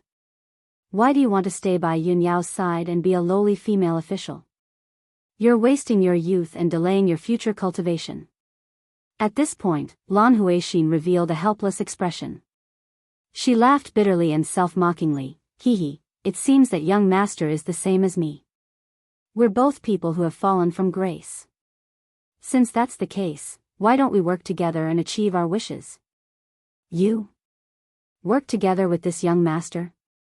Murong Lingfeng raised his eyebrows and revealed a disdainful sneer. Hee, with your status and power, what qualifications do you have to talk about working together with this young master? Lan Huixin was looked down upon and humiliated, but she wasn't angry at all. She said with a solemn expression, Ji Tianqing and Yun Yao have a close relationship. The Emperor also has a close relationship with them. Their relationship isn't shallow. Although Suwen is a heavenly consort, she's all alone in Yunshao Palace. She's filled with worry and resentment all day long. Young Master Murong, what if I can make the Emperor and Ji Tianqing fall out and cause a misunderstanding between the Emperor and Yun Yao?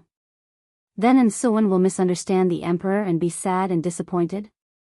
Wouldn't the enmity between these four be exactly what you want? Wouldn't it be greatly beneficial to you? Murong Lingfeng coldly stared at Lan Huixin and asked, the Emperor and Yun Yao have a misunderstanding, causing Suwen to be sad and disappointed in the Emperor. This is indeed beneficial to this young master. However, so what if the Emperor and Ji Tianqing fall out and become enemies? What does it have to do with this young master?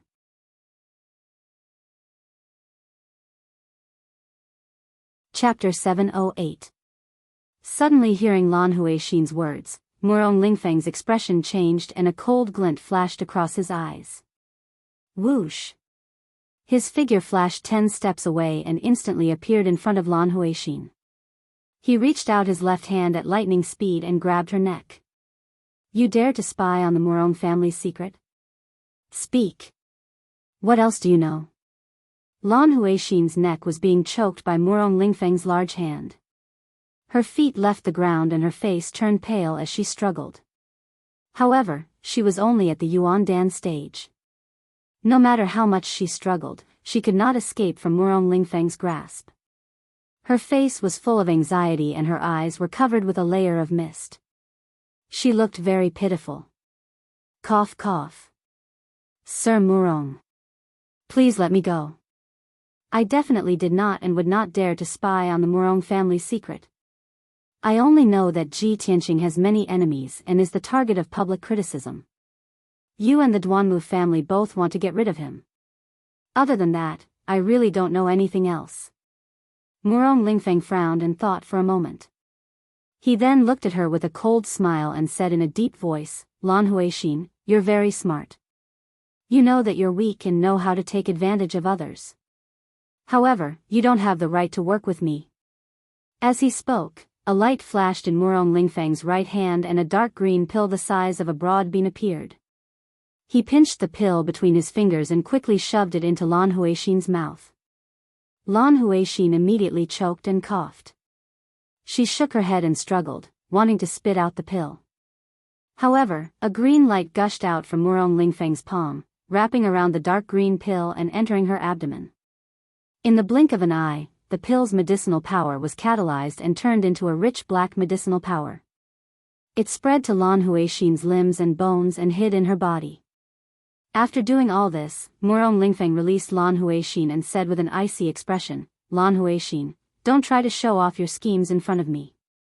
If you want to use my power to achieve your goal, you must pay the corresponding price and listen to my orders. Just now, I gave you the 100 poison heart-devouring pill. This pill will hide in your body for 3 years and will never be removed. If you obediently listen to this young master, then your life will naturally not be in danger. If you dare to play any tricks on this young master will take your life with a single thought and let you taste the pain of 100 poisons devouring your heart." When Lan Huixin heard what he said, her expression changed drastically. Her eyes widened, revealing a look of horror.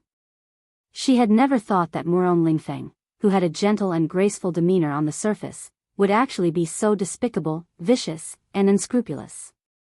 At this moment, her heart was filled with regret.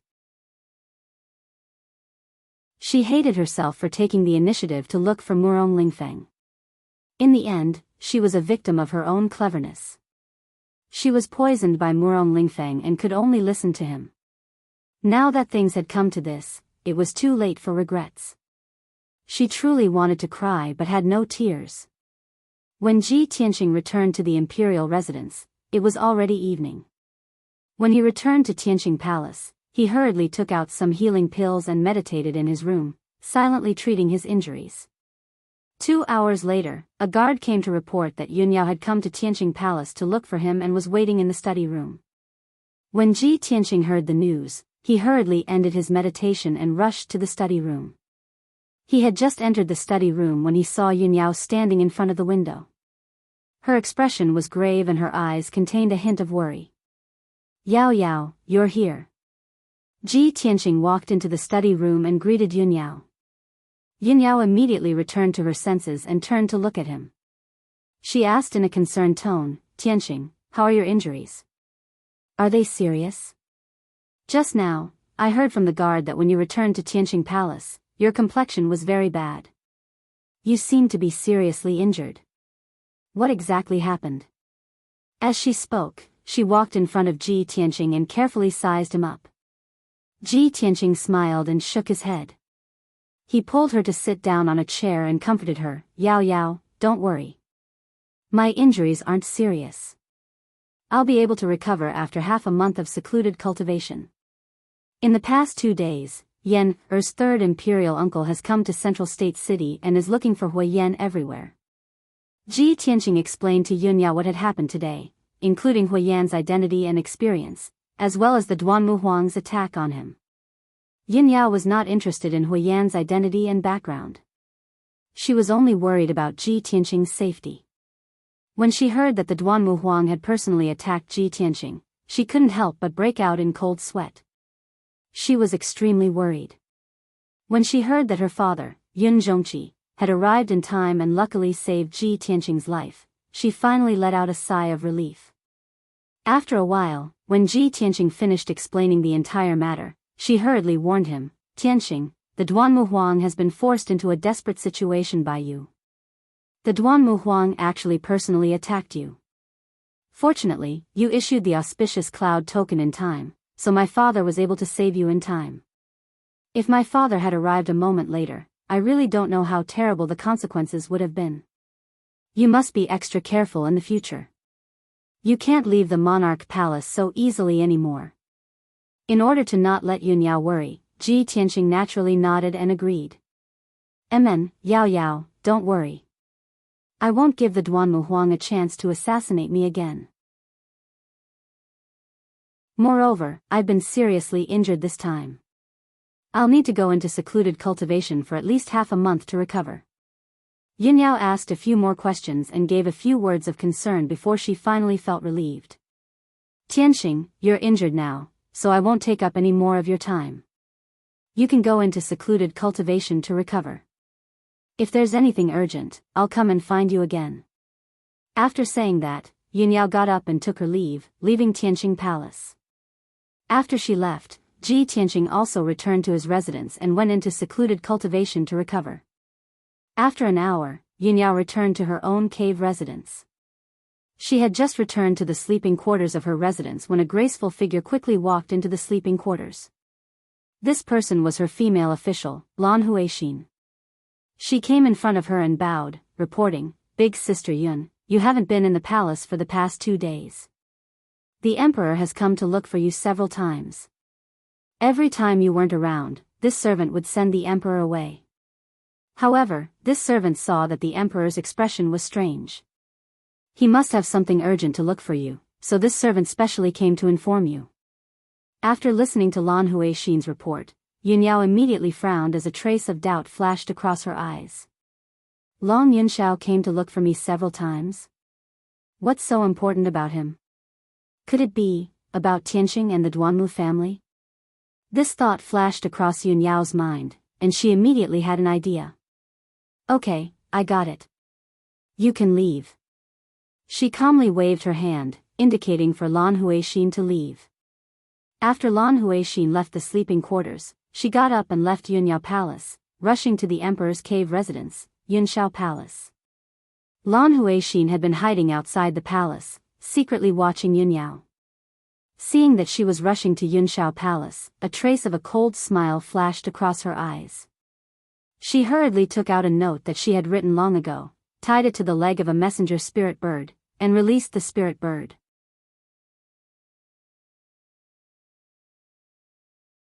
Chapter 709. By the time Yunyao arrived at Long Yunxiao's cave, night had already fallen. The guards of Cloudy Palace were no strangers to her. They hurriedly opened the door and led her into Cloudy Palace.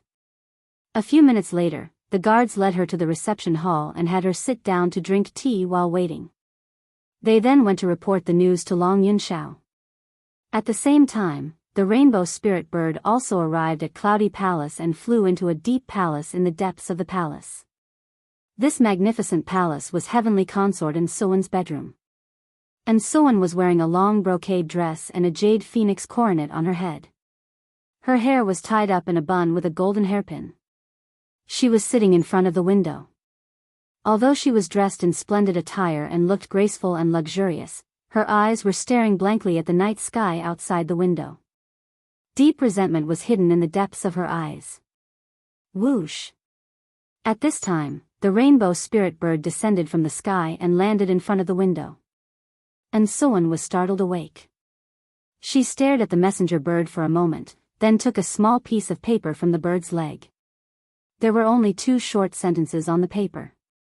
After she finished reading it, her expression changed and a cold light flashed through her eyes. Damn it! What does she think Cloudy Palace is? She actually dares to ignore this consort's existence. And Suwen's beautiful face was cold and she angrily shouted in a low voice. Then, she quickly walked out of the bedroom and quietly rushed to the reception hall. When she quietly entered the guest hall, she heard Long Yunxiao and Yunyao's voices coming from the hall when she was still a few dozen steps away. And Suwen's expression changed slightly when she heard the 2 of them talking. She hurriedly entered a quiet room at the side of the hall and hid in the dark to listen to the movements in the hall. Inside the hall, Long Yunxiao and Yunyao exchanged a few pleasantries before taking their respective seats and starting to talk. Long Yunxiao looked at Yunyao with a gentle gaze and said with a smile, "Yao Yao, why did you take the initiative to look for this monarch today? Is there something wrong?" Yunyao glanced at him and said with a calm expression, "If you didn't look for me time and time again, why would I look for you? Speaking of which, I should be the one asking. Why are you looking for me?" Long Yunxiao was startled for a moment, but he immediately reacted and said, "Yes, I have looked for you several times, and I do have something to ask you. I heard that your grandfather, Miracle Dr. Bailey, is returning to Zhongzhou. Cloud Spirit Palace is going to hold his 300th birthday celebration next month. Yes, that's true. Yunyao nodded. Long Yunxiao smiled and said, although the invitation from Cloud Soul Palace hasn't arrived yet, I already know about it and have prepared a congratulatory gift. When the time comes, I will personally go to Cloud Soul Palace to congratulate. Yao Yao, when are you going back to Cloud Soul Palace? We can go back together. In a quiet room at the side of the main hall, and Suan heard the conversation between Long Yunxiao and Yunyao. She immediately frowned as a trace of disappointment and resentment flashed through her eyes. There's actually such a thing? Why haven't I heard of it? The Emperor is preparing to go to Cloud Spirit Palace to celebrate his birthday. As the heavenly concubine, why didn't I receive any news? Could it be that the Emperor is planning to go to Cloud Soul Palace with Yunyao and not bring me along? At this moment, Long Yunxiao and Yunyao talked about another matter. Long Yunxiao said in a concerned tone, Yao Yao, Ji Tianqing is too daring. He actually destroyed the Duanmu family's herb garden and caused the Duanmu family to suffer great losses. The situation in Zhongzhou is also in chaos. Although the imperial court won't say anything and won't interfere in this matter, they still have to protect the stability of Zhongzhou. Also, the Duanmu family has been forced into a dead end. They will definitely fight back and take revenge on all their enemies. Ji Tianqing is the first to bear the brunt of it. I'm worried that you will be affected. You must be careful. Yes, I know. Thank you for your concern. Yunyao replied calmly. After pausing for a moment, she thought of something and said to Long Yunxiao, Yunxiao, Tianqing has his own plans and reasons for doing this. At least, it can reduce a lot of pressure on Cloud Soul Palace. I know that Tianqing's actions will destroy the balance and cause Zhongzhou to be in chaos. It will most likely make the Emperor unhappy. If the Imperial Court does anything that is not beneficial to Tianqing, I hope you can help. Hearing this, Long Yunxiao revealed a bitter smile and said with a complicated tone, Ao Yao, you have never begged anyone and you have never lowered your head to anyone. I didn't expect you to say this to me because of him. Yunyao looked at him calmly and asked indifferently, so, are you going to help or not? Long Yunxiao immediately revealed a face full of smiles and quickly nodded, I'll help. Since you've asked, how can I sit back and do nothing? Yes, that's more like it. Yunyao replied and thanked him. And Suan, who was in the quiet room, heard the conversation between Long Yunxiao and Yunyao. Her heart instantly ached and a layer of mist appeared in her eyes. As expected, the Emperor is still infatuated with Yunyao. He treats her like a treasure and listens to her every word. For her, the Emperor is willing to give up his dignity and help his love rival. But for me? For the past few months, the Emperor has turned a blind eye to me and has never cared about me. Why? Why does he treat Yunyao like a god and treat me like a worn-out shoe? At this moment, a guard quickly walked into the guest hall. After bowing to Long Yunxiao and Yunyao, he respectfully reported the news. Reporting to Your Highness, the Emperor's guard has summoned you to discuss something. After listening to the guard's report, Long Yunxiao nodded and waved his hand, indicating for him to withdraw. Then, he revealed an apologetic smile to Yunyao and said, Yao Yao, wait here for a moment. I'll go take care of something and will be back soon. Emin, go ahead. Yunyao nodded in response. After Long Yunxiao left the hall, she picked up the spiritual tea on the table and quietly sipped it while waiting. However, Yunyao had just taken 2 sips of tea when she heard footsteps in the hall. She subconsciously turned her head and saw An Suan, who was wearing a long brocade dress and looking elegant and graceful, walking over with a frosty expression. Yunyao was stunned for a moment. She didn't understand why An Suan suddenly appeared. At this moment, An Suan walked into the hall and stood 10 steps away from her. She said in a cold voice, Yunyao, I already warned you last time. I didn't expect you to be so shameless as to take the initiative to come to Yunxiao Palace. Hearing An Suan's words, Yunyao immediately frowned. She put down the teacup in her hand and her expression turned cold. She said indifferently, Heavenly concubine, please watch your words. I'm looking for the Emperor to discuss something serious. I definitely didn't. Before she could explain, and someone interrupted her with a cold smile. Ha ha ha. Yunyao, you're indeed a two-faced person. You pretend to be pure and innocent, but you're actually a manipulator. You chatted with the emperor, invited him to Yunling Palace's birthday celebration, and asked him to help you. Are all these things serious business? I think you're secretly in cahoots with the emperor. I've already caught you in the act. How are you going to deny it? And Soan became even more agitated due to her strong feelings of bitterness, jealousy, and anger. Her tone became even more sorrowful and fierce.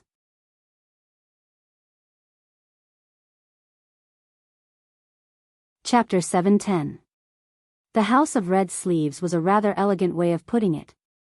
But in reality, it was referring to the courtesans in the brothel. And Soan was clearly criticizing Yunyao.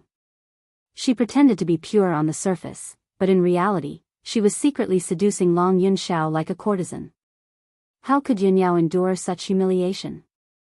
Her expression immediately turned cold as she yelled angrily, "And Soan, even if you're the heavenly consort, you shouldn't insult my reputation like this."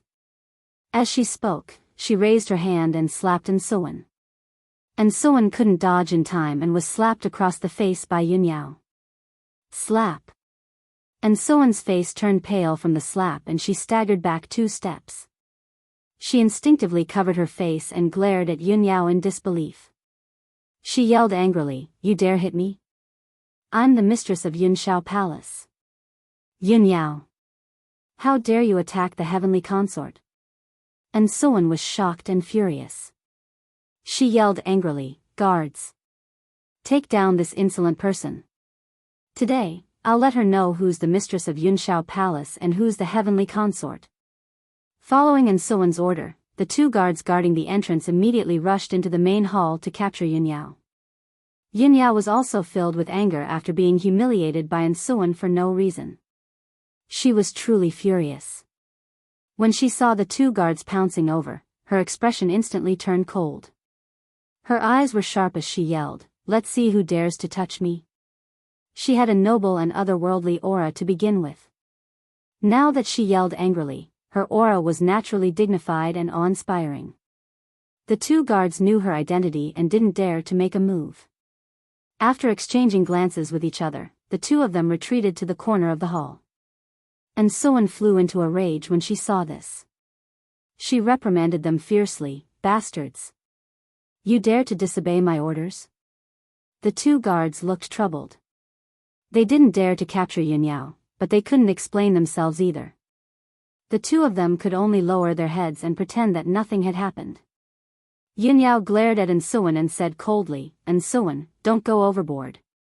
Not to mention you, even if the emperor was here, he wouldn't dare to humiliate me like this, much less order the guards to capture me." And Soan's cold gaze swept past the 2 guards, then she turned to Yunyao and shouted angrily, "Humph. The Son of Heaven is infatuated with you and cherishes you. Of course, he wouldn't bear to punish you. Since that's the case, I'll do it myself." After saying that, Soan really did pounce on Yunyao and swung her palms at Yunyao. Perhaps it was to take revenge for the slap just now, but she used all her strength to slap Yunyao's face. However, Soan only had the strength of the origin core stage. No matter how angry she was and how much strength she used, she couldn't hurt Yunyao. When her palms came at her at lightning speed, Yunyao's figure flashed and she retreated 5 steps, easily dodging the attack. Soan's palms missed and she became even angrier. She roared hysterically, "Yunyao! Don't even think about dodging. No matter what, I won't let you off easily today. Even if the emperor begs for mercy on your behalf, it's useless." The anger and resentment that had accumulated over the past few months made Soan very emotional.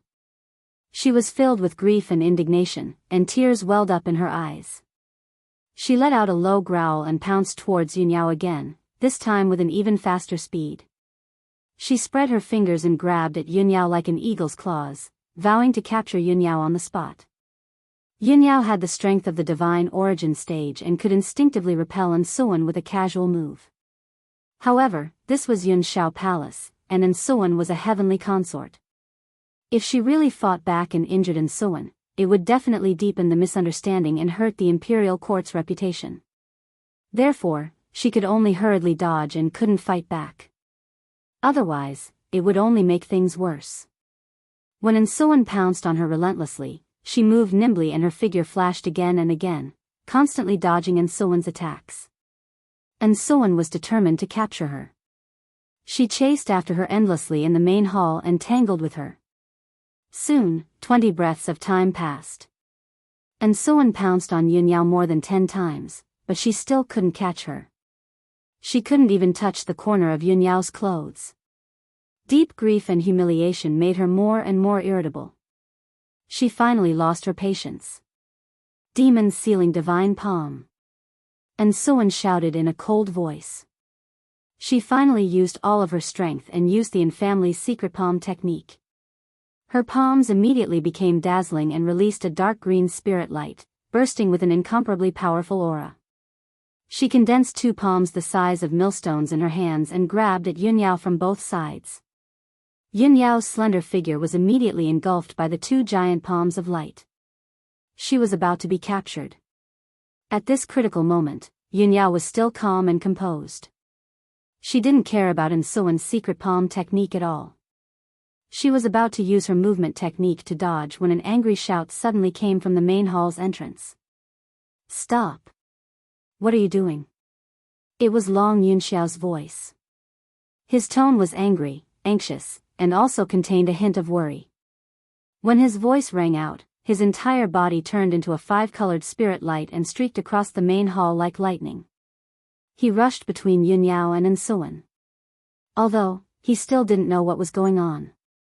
However, when he saw An-Suan attacking Yunyao with both palms, he subconsciously shielded Yunyao behind him. Then, he raised his right hand and sent a giant 5-colored palm towards An-Suan. Bang! With a dull sound, the giant 5-colored palm smashed the 2 dark green palms into pieces. The 5-colored palm's power hadn't dissipated yet. It viciously slammed into An-Suan and sent her flying. Pfft! An-Suan spat out a mouthful of blood and flew a dozen meters away. She landed heavily on the ground with a dull thud. When she struggled to get up from the ground, her face was already pale. Her hair was disheveled, and her pretty face was filled with despair. She didn't even wipe the blood from the corner of her mouth. She looked at Long Yunxiao in a daze and revealed a bitter cold smile. He. I knew it. For the woman you love, you're willing to do anything and everything without distinguishing between right and wrong. But to me, you treat me like dirt and throw me away like a worn-out shoe. Long Yunxiao. I hate you. An-Suan's voice was filled with grief and indignation. She looked like her heart had died. After shouting coldly, she turned around and left without looking back. Her figure staggered out of the main hall. Long Yunxiao watched as her figure disappeared from the main hall's entrance. A trace of pity flashed through his eyes. However, he quickly retracted his gaze and looked at Yunyao with concern. Yao, are you all right? Yunyao looked at him with a complicated expression and shook her head. I'm fine. With An-Suan's strength, she can't do anything to me. You, on the other hand, shouldn't have stopped her. You even injured her.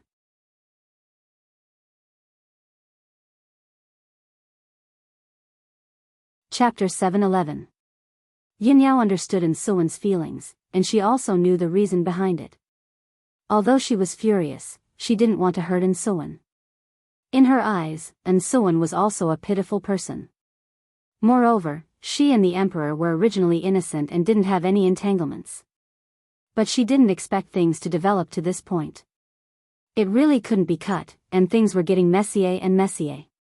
However, Long Yunxiao's expression didn't change, and his heart didn't waver too much. He stared at Yunyao and said gently, Yao, this was an emergency. This monarch also didn't expect things to turn out like this. But no matter what happens, this monarch won't let you get hurt, and I definitely won't let anyone hurt you. Long Yunxiao's gaze was very firm, and his tone was full of tenderness. Yunyao avoided his gaze and turned to look outside the hall. She said calmly, "Emperor, if there's nothing else, I'll take my leave first." After saying that, she cupped her hands towards Long Yunxiao, then walked out of the hall. Long Yunxiao watched her departing figure with a complicated expression. He wanted to say something, but stopped himself. After a long time, when Yunyao left Yunxiao Palace, he withdrew his gaze and silently sighed. Unknowingly, 2 days passed. After Yunyao returned to her immortal's cave, she meditated and cultivated for 2 days. During this time, Long Yunxiao didn't come to Yunyao Palace to look for her, and no one else came to disturb her peace. The impact of that incident was gradually fading. She originally thought that it was just a small interlude, and a small storm was about to pass. However, on the morning of the 3rd day, a maid delivered a letter to her. "Eldest young miss, there's a letter for you." I understand. You can leave." Yunyao stopped meditating and reached out to take the letter. She looked down and saw that there was no name on the dark brown envelope, so she opened it and took out the letter inside. There was a sentence written in the letter. "If you want to save the heavenly consort, come to the southern suburbs Swallow Return Mountain." When Yunyao saw this sentence, her expression immediately changed, and a trace of confusion flashed through her eyes. Save Suan? Why did he save her? Could she be in danger? Yunyao held the letter and frowned in confusion.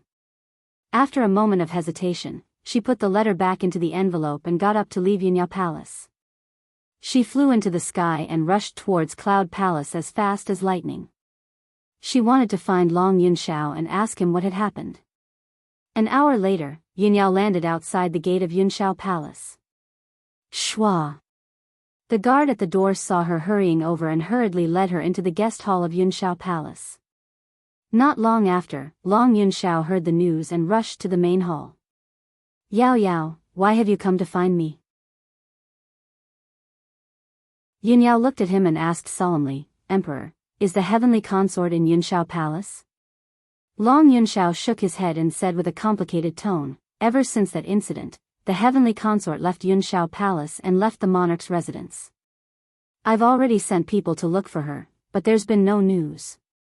Hearing this, Yunyao's expression changed slightly. She hurriedly took out the letter and handed it to Long Yunxiao. "Someone sent me this letter just now. Take a look." Long Yunxiao frowned and a strange look flashed through his eyes. He took the letter and opened it, then took out an identical letter from his interspatial ring. "Coincidentally, I also received a mysterious letter just now. It's exactly the same as yours." Yunyao took the letter and saw that the 2 letters were indeed the same. She immediately frowned and said with a serious and doubtful expression, "It seems that the heavenly consort must have been in danger after she went missing. She was most likely captured. The other party sent us this letter to ask us to save the heavenly consort." Long Yunxiao nodded and said, "Yao Yao, this matter needs to be carefully considered. It's enough that the other party captured the heavenly consort and sent me a message. Why did they send you an identical letter? I suspect that there must be some kind of conspiracy behind this." Yunyao frowned and asked in a deep voice, "What's the other party's motive for asking us to save the heavenly consort?" Long Yunxiao pondered for a moment but didn't have any clue. He said in a serious tone, "Everyone in the world knows the heavenly consort's identity. If the other party is a human, even if they captured the heavenly consort, they wouldn't dare to kill her. The heavenly consort is my wife in name. I'll naturally send people to save her. Yao Yao, this matter has nothing to do with you. You don't need to pay attention to this letter." Yunyao was silent for a moment. She held the 2 letters with both hands and secretly checked them. With the special talent of the celestial sacred body, she quickly found that there was a trace of a foreign race's aura in the 2 letters. Unfortunately, the 2 traces of foreign race's aura were very weak and faintly discernible. Yunyao could only determine that the 2 traces of foreign race's aura were almost the same, but she couldn't tell what race they belonged to. She told this to Long Yunxiao. Long Yunxiao immediately revealed a surprised expression. "There's a foreign race's aura in the 2 letters, and it's the same? Could it be that the person who sent the letters is a foreign race?" Or perhaps, the person who wrote the letters is a foreign race? Could the heavenly consort have been captured by a foreign race? Yunyao thought for a moment and said with a serious expression, the central continent city and the monarch's mansion are inhabited by both humans and foreign races. It's normal for the aura of foreign races to appear. Just based on this point, it's very difficult for us to determine who captured the heavenly consort. Son of Heaven, I'll go with you to find the heavenly consort. It'll definitely be faster and easier than you sending your guards to find her. After all, I have the celestial sacred body's bloodline. I'm very sensitive to the aura of other races. I should be able to help you. This. Long Yunxiao hesitated and didn't answer. He instinctively wanted to refuse. He didn't want Yunyao to be involved in this dangerous plot. However, it was rare for Yunyao to travel with him. He didn't want to miss this opportunity to be alone with her. After thinking for a moment, he finally nodded and agreed. All right, since that's the case, let's work together to rescue the heavenly consort. I want to see who the other party is. They actually dare to disregard the dignity of the imperial court and make a move on the heavenly consort. They're plotting against me. After saying that, Long Yunxiao brought Yunyao out of the main hall. Both of them were in the heaven origin stage. They didn't bring any guards or attendants. After leaving the Yunxiao palace, the two of them flew across the sky as fast as lightning and rushed towards the exit of the monarch's mansion. The location mentioned in the two mysterious letters was Mount Yanhui in the southern outskirts of the central continent city. That mountain range was located 300 miles south of the city. It wasn't eye-catching at all. Long Yunxiao and Yunyao had both heard of Mount Yanhui. They knew that it was a mountain range that was hundreds of miles long. There were several peaks that were thousands of feet high. However, the letters didn't mention which mountain they had to go to rescue the heavenly consort and so on.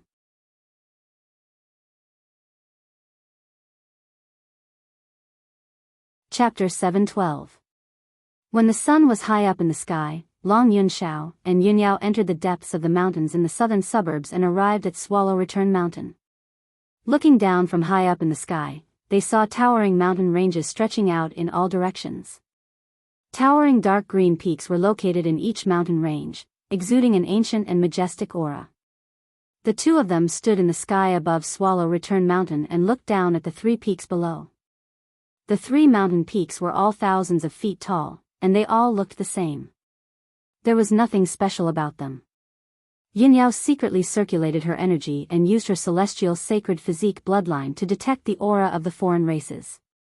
However, she found nothing and couldn't detect the aura of the foreign races.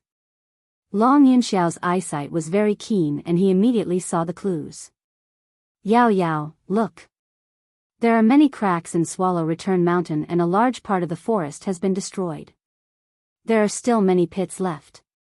Judging from the cracks and pits, there must have been a fight here before. Moreover, it must have been a fight between several sky origin stage experts. Yunyao looked in the direction he pointed and saw that the towering mountain was full of cracks and a large part of the lush forest had been destroyed. There were more than a dozen deep pits and ravines on the entire Swallow Return Mountain, turning it into a mess of ruins. Yunyao frowned and said in a deep voice, "That's right. A fight did happen here. Let's look for it first." After saying that, she and Long Yunxiao landed on the mountain range. The two of them split up and released their spiritual senses to conduct a carpet search. 3 hours later, the two of them had thoroughly searched the entire Swallow Return Mountain range. However, they didn't find anyone, nor did they find any useful clues. Both of them were full of doubts. Yunyao frowned and asked, "Son of Heaven, we've already searched the entire Swallow Return Mountain range but found nothing. The other party isn't here at all. They didn't hide heavenly consort here either. What are you going to do?" Long Yunxiao also frowned and said helplessly, "We don't have any other clues except for those 2 letters. What else can we do? In my opinion, we should just wait here and act according to the circumstances. Since the other party sent us a letter to come here, they must have taken action." Yunyao thought for a moment and nodded. "That's the only thing we can do. Let's wait and see." Therefore, Long Yunxiao used his formation skills to set up a heavenly origin defensive formation on the mountain peak. The defensive power of this formation was not bad, but it only had a radius of 10 meters, which was just enough to cover a patch of grass and a millstone. After setting up the formation, Long Yunxiao and Yunyao sat upright on the millstone and closed their eyes to rest, waiting silently. The sun continued to set in the west, and time passed quietly. The peak of the mountain was very quiet. Only the sound of the mountain breeze blowing through the forest could be heard. Unknowingly, the afternoon passed. Long Yunxiao and Yunyao waited until dusk, but no one appeared, let alone the person who sent the mysterious letter. Their patience gradually wore thin, and the worry and uneasiness in their hearts grew stronger and stronger. At this moment, in the sky not far away, a dark red cloud suddenly floated over. At first glance, the dark red cloud looked like a sunset that had been dyed red by the setting sun. However, the red cloud was extremely fast, streaking across the sky like a bolt of lightning. Within a few breaths, it had arrived above the mountain. Long Yunxiao and Yunyao immediately sensed that something was wrong. They both opened their eyes and looked up at the red cloud above their heads. They saw that the red cloud had a radius of 1,000 meters, and its color was dark red as if it was condensed by blood light. The red cloud exuded a strong smell of blood, and it kept rolling and surging, containing a terrifying power. This is a blood cloud. It's a demon powerhouse. Yunyao was very sensitive to the aura of the demons. She immediately determined that the red cloud was a blood cloud condensed by a demon powerhouse. Long Yunxiao immediately frowned, and his eyes were a little gloomy. He said in a cold tone, "Previously, the imperial court had heard that many demon powerhouses sneaked into Zhongzhou, disguised as humans, and moved frequently in the dark. I didn't expect the demons to be so arrogant and dare to come to me openly." As his voice fell, the blood cloud in the sky suddenly converged, and in the blink of an eye, it condensed into a human figure. It was a demon man wearing a blood-red robe, and he was as thin as a bamboo pole. His appearance was a little strange. His skin was pale and bloodless, like a cold corpse. He had a head of dark red waist-length hair, tied into 3 braids, and a few fangs in his flat mouth. His pair of dark red eyes contained a bloodthirsty cold light that made people tremble in fear. The blood-robed man looked down at Yunyao and Long Yunxiao. His eyes were shining with excitement, and he sneered. "Kakik. I'm really lucky today to meet you here. Since you delivered yourself to me, I won't be polite. Today, both of you must stay." The blood-robed man's tone was very playful, like a cat playing with a mouse. Obviously, he regarded Long Yunxiao and Yunyao as turtles in a jar. Yunyao hated the demons to the core. Naturally, her eyes were filled with cold light, and she glared at the blood-robed man with murderous intent. Long Yunxiao could still maintain his calm. He stared coldly at the blood-robed man and asked in a deep voice, "Who are you? Do you know who I am?" "Ha ha ha." The blood-robed man raised his head and laughed. His voice was full of contempt and disdain. "Aren't you the emperor of the human clan? You are the noble emperor of the human clan. In front of me, you are not even a fart. Remember, I, Shui Qianjiang, will take your lives today." Shui Qianjiang shouted coldly. He immediately waved his hand and formed a mysterious seal, performing a secret technique of the demons. Demonic Dragon Soul Search. Shui Qianjiang shouted angrily. His palms released a blood light that covered the sky and earth. It condensed into 2 blood dragons that were 100 meters long, and they attacked fiercely. Swish! Swish! The 2 blood dragons with strong bodies and evil auras fell from the sky toward Long Yunxiao and Yunyao with monstrous blood and murderous intent. The 2 of them did not expect Shui Qianjiang to attack so decisively. Their expressions changed, and they quickly defended themselves. Yunyao took out the cold moon sword. She formed a sword technique with her left hand and waved the sword with her right hand. She used all her strength to slash out a white sword light. Moonlight essence. The white sword light that was dozens of meters long was like a silver-white crescent moon. It carried an indomitable aura and slashed toward the demonic blood dragons fiercely. Long Yunxiao also put on the god of war armor. He held the nine-cloud sword in his right hand and used all his strength to slash out a huge golden sword light to block the attack of the demonic blood dragons. In the next moment, the two sword lights and the two demonic blood dragons collided with each other, and there was a muffled bang-bang sound. The loud sound echoed among the mountains.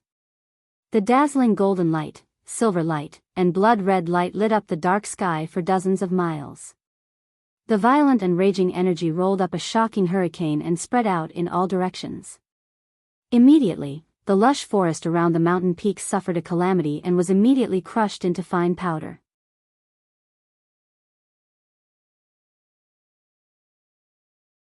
Chapter 7:13. The loud noise that reverberated in the sky gradually dissipated, and the heaven and earth returned to peace. The towering mountain that was thousands of feet high was now broken into pieces.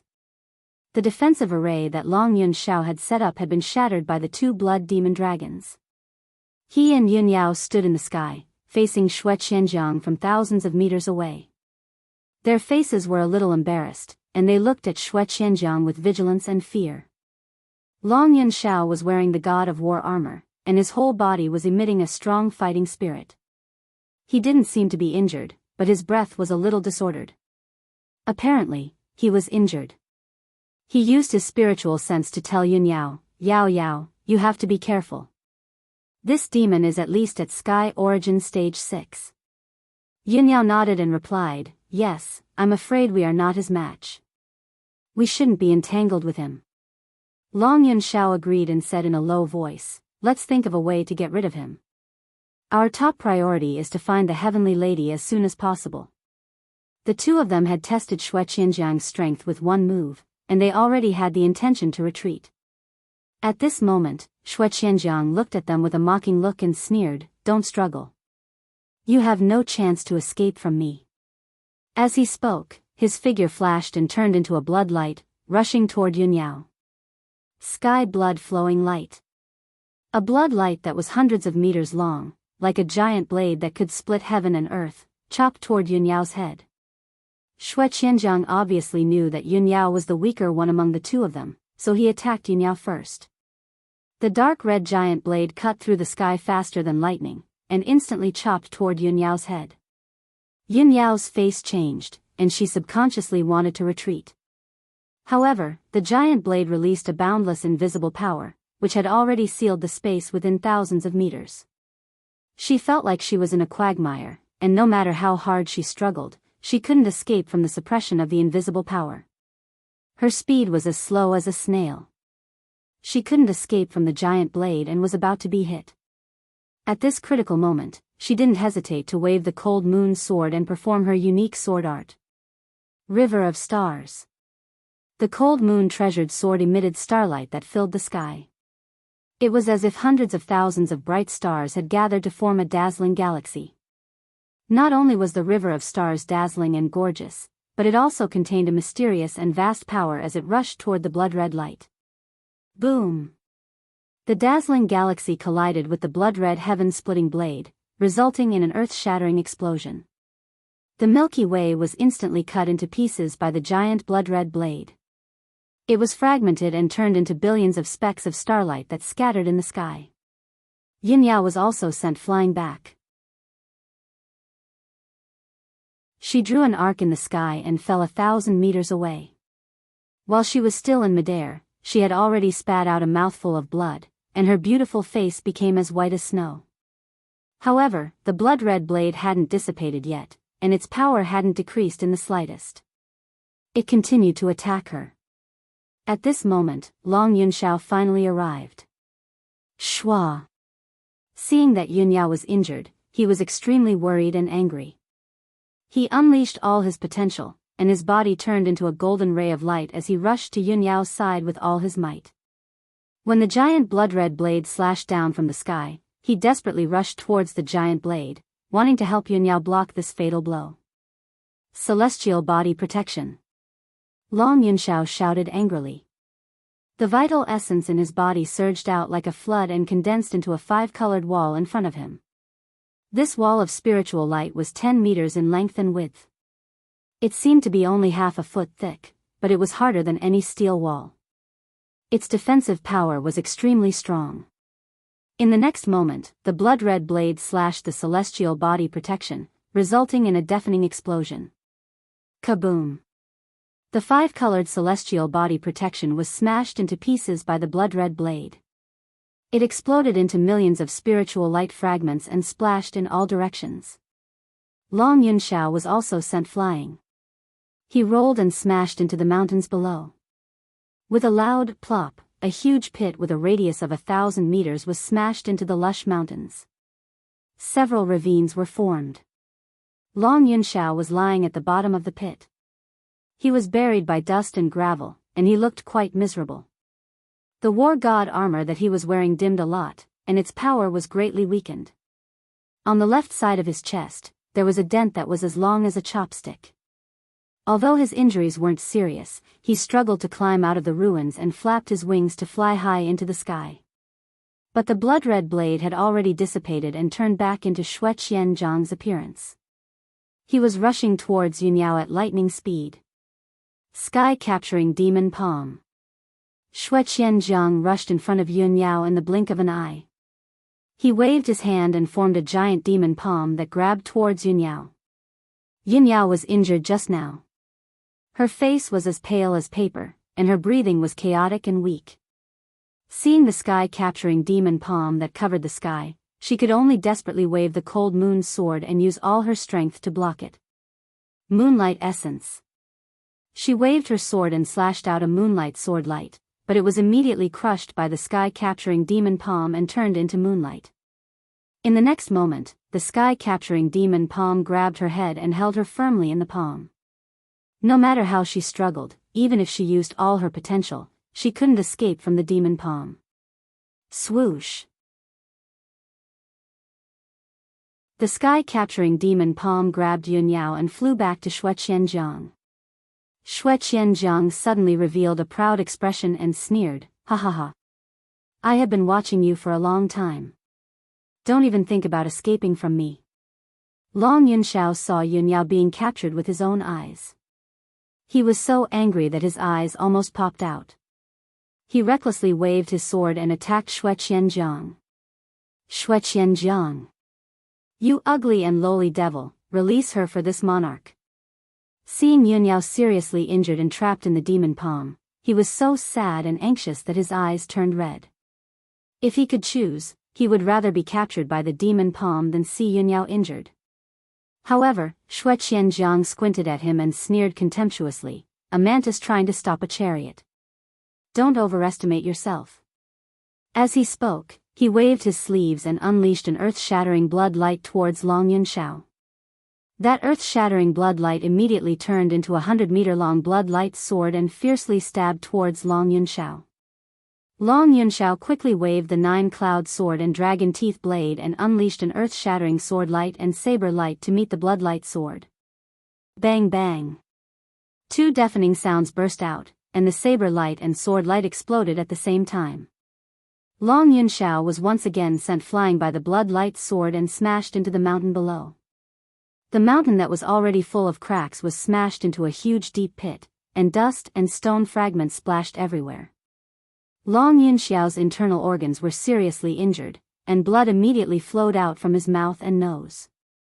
He lay at the bottom of the deep pit in a sorry state. Shui Qianzhang didn't attack again. He looked down at Long Yunxiao in the deep pit and shouted coldly, "Long Yunxiao, I will spare your life today.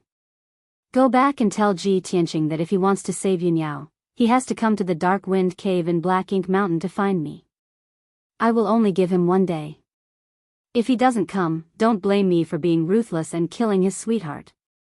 After that, Shui Qianzhang grabbed Yunyao and turned into a blood cloud, flying away as fast as lightning.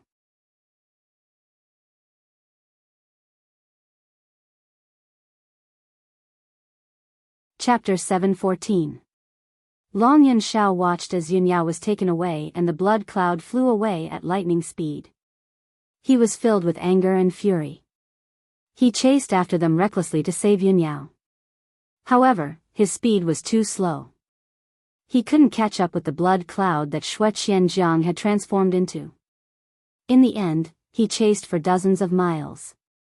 The blood cloud disappeared in the sky and completely disappeared. Long Yun Shao could only stop the chase. He turned around and left reluctantly, returning to Continent Center City.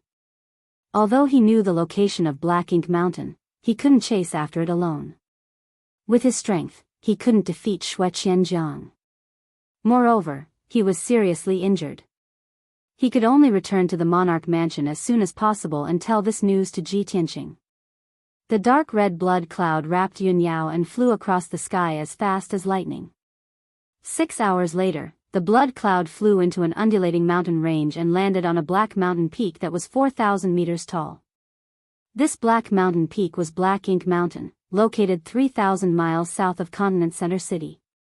Halfway up Black Ink Mountain, there was a narrow path that was close to the cliff. The path was only half a meter wide. On the inside, there was a straight and steep cliff. On the outside, there was a cliff shrouded in clouds and mist. At the end of the path, there was a dark cave entrance that was covered by a layer of hazy black mist. Swoosh! The blood cloud landed outside the cave entrance and changed back into Xue Qianjiang's appearance. He held Yunyao in his left hand while his right hand shot out streaks of blood light into the cave entrance. He was activating the defensive array of the cave entrance. Yunyao was held in his hand.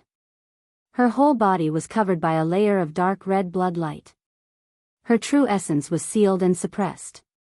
She was also unconscious. After a while, Xue Qianjiang activated the defensive array of the cave entrance. The layer of hazy black mist immediately dissipated. The tall stone door at the cave entrance opened automatically. Xue Qianjiang held Yunyao and walked in. Behind the stone door, there was a winding passage. It was a little dark and damp. The air was filled with a thick smell of blood and devil energy. Although there were many forks and branches in the passage, it was as complicated as a maze. But Xue Qianjiang was very familiar with this place. After a few twists and turns, he entered the belly of the Black Ink Mountain and arrived at a wide and tall cave. The cave was cold and gloomy, and the decorations were very simple. There were only a few stone stools and a stone table. In the middle of the cave stood an ancient pitch-black cauldron that was 10 meters tall. The pill cauldron was made of black meteoric iron. It had 3 legs, and its body was engraved with the secret characters and patterns of the demon race. It exuded an evil and ancient aura. On the ground below the cauldron, there was an array formation engraved on the rock. It was at least 30 meters in radius. This array formation continuously gathered devil chi and bloody light, gathering near the black pill cauldron and igniting a dark red, bloody flame. The blood-red flame brought a faint light, barely dispelling the darkness in the cave. When Xue Qianjiang carried Yunyao into the cave, a figure immediately walked out from the dark corner. This person was more than 3 meters tall, and his body was tall and sturdy like a bull. He wore blood-red leather armor, and his entire body emitted a bloodthirsty aura. He quickly walked in front of Xue Qianjiang, bowed, and said, "Welcome back to the cave, Demon King." Xue Qianjiang glanced at him and asked in a dignified voice, "Xueli, when I was not in the Dark Wind Cave, was there any trouble?" Xueli quickly replied, "Demon King, there was no abnormality or trouble." Xue Qianjiang carried Yunyao into the cave, and asked as he walked, "What about that girl?"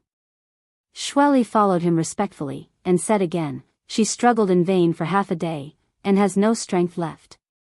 She has been quiet for a long time." "Okay." Xue Qianjiang nodded with satisfaction, and walked to a dark corner of the cave, and stopped in front of a stone door. This stone door was open from the rock wall, and behind the door was a secret room. Without Xue Qianjiang's command, Xueli took the initiative to open the stone door's array formation. With a creaking sound, the stone door opened by itself. Behind the door was a secret room about 10 meters in radius. The secret room was dark, and there was a simple gemstone lamp in the corner, emitting a dim silver light. On the wall facing the door, there were several thick cold iron chains, and a young girl wearing a long brocade dress and a jade phoenix crown was firmly tied to it. This girl's face was beautiful, and her temperament was noble. However, her clothes were a little messy, and the jade phoenix crown was a little crooked. She looked very embarrassed. Her limbs and waist were tied by several cold iron chains, and her vital qi was sealed, so she could not break free. When Xue Qianjiang and Xue Li stepped into the secret room, she was leaning against the cold wall, and her hair was disheveled. She was silently resting and recovering her strength.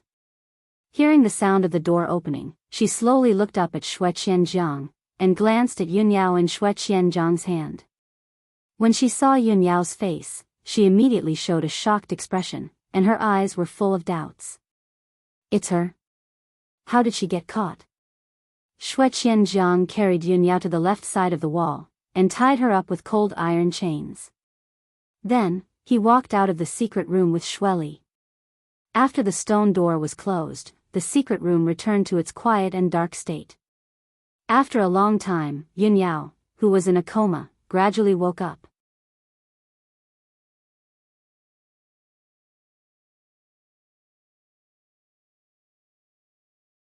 Chapter 7:15. After listening to Yunyao's explanation, Suan finally understood what had happened. Although she still hated Yunyao in her heart. But now, both of them were in prison and their fates were unknown. She temporarily suppressed her hatred and explained in a low voice, "That day, I left the Cloud Palace in a fit of anger and left the monarch mansion. Not long after I left the Forest of Divine Monuments, before I could decide where to go, I was knocked unconscious by a mysterious masked expert. When I woke up, I discovered that I was in a dark cave. My true essence was sealed and I was imprisoned in the cave. And I also saw that the masked expert was fighting with two experts from the demon clan. Not long after they fought, the masked expert was no match for the two experts from the demon clan and escaped with injuries. I fell into the hands of the two experts from the demon clan. Oh right, one of the two experts from the demon clan was the demon king Xue Qianjiang that you mentioned. The other expert from the demon clan seemed to be Xue Qianjiang's subordinate. After I fell into their hands, I heard them talking in the demon clan's language for a while, as if they were discussing something. After they finished discussing, Xue Qianjiang left alone and I don't know where he went.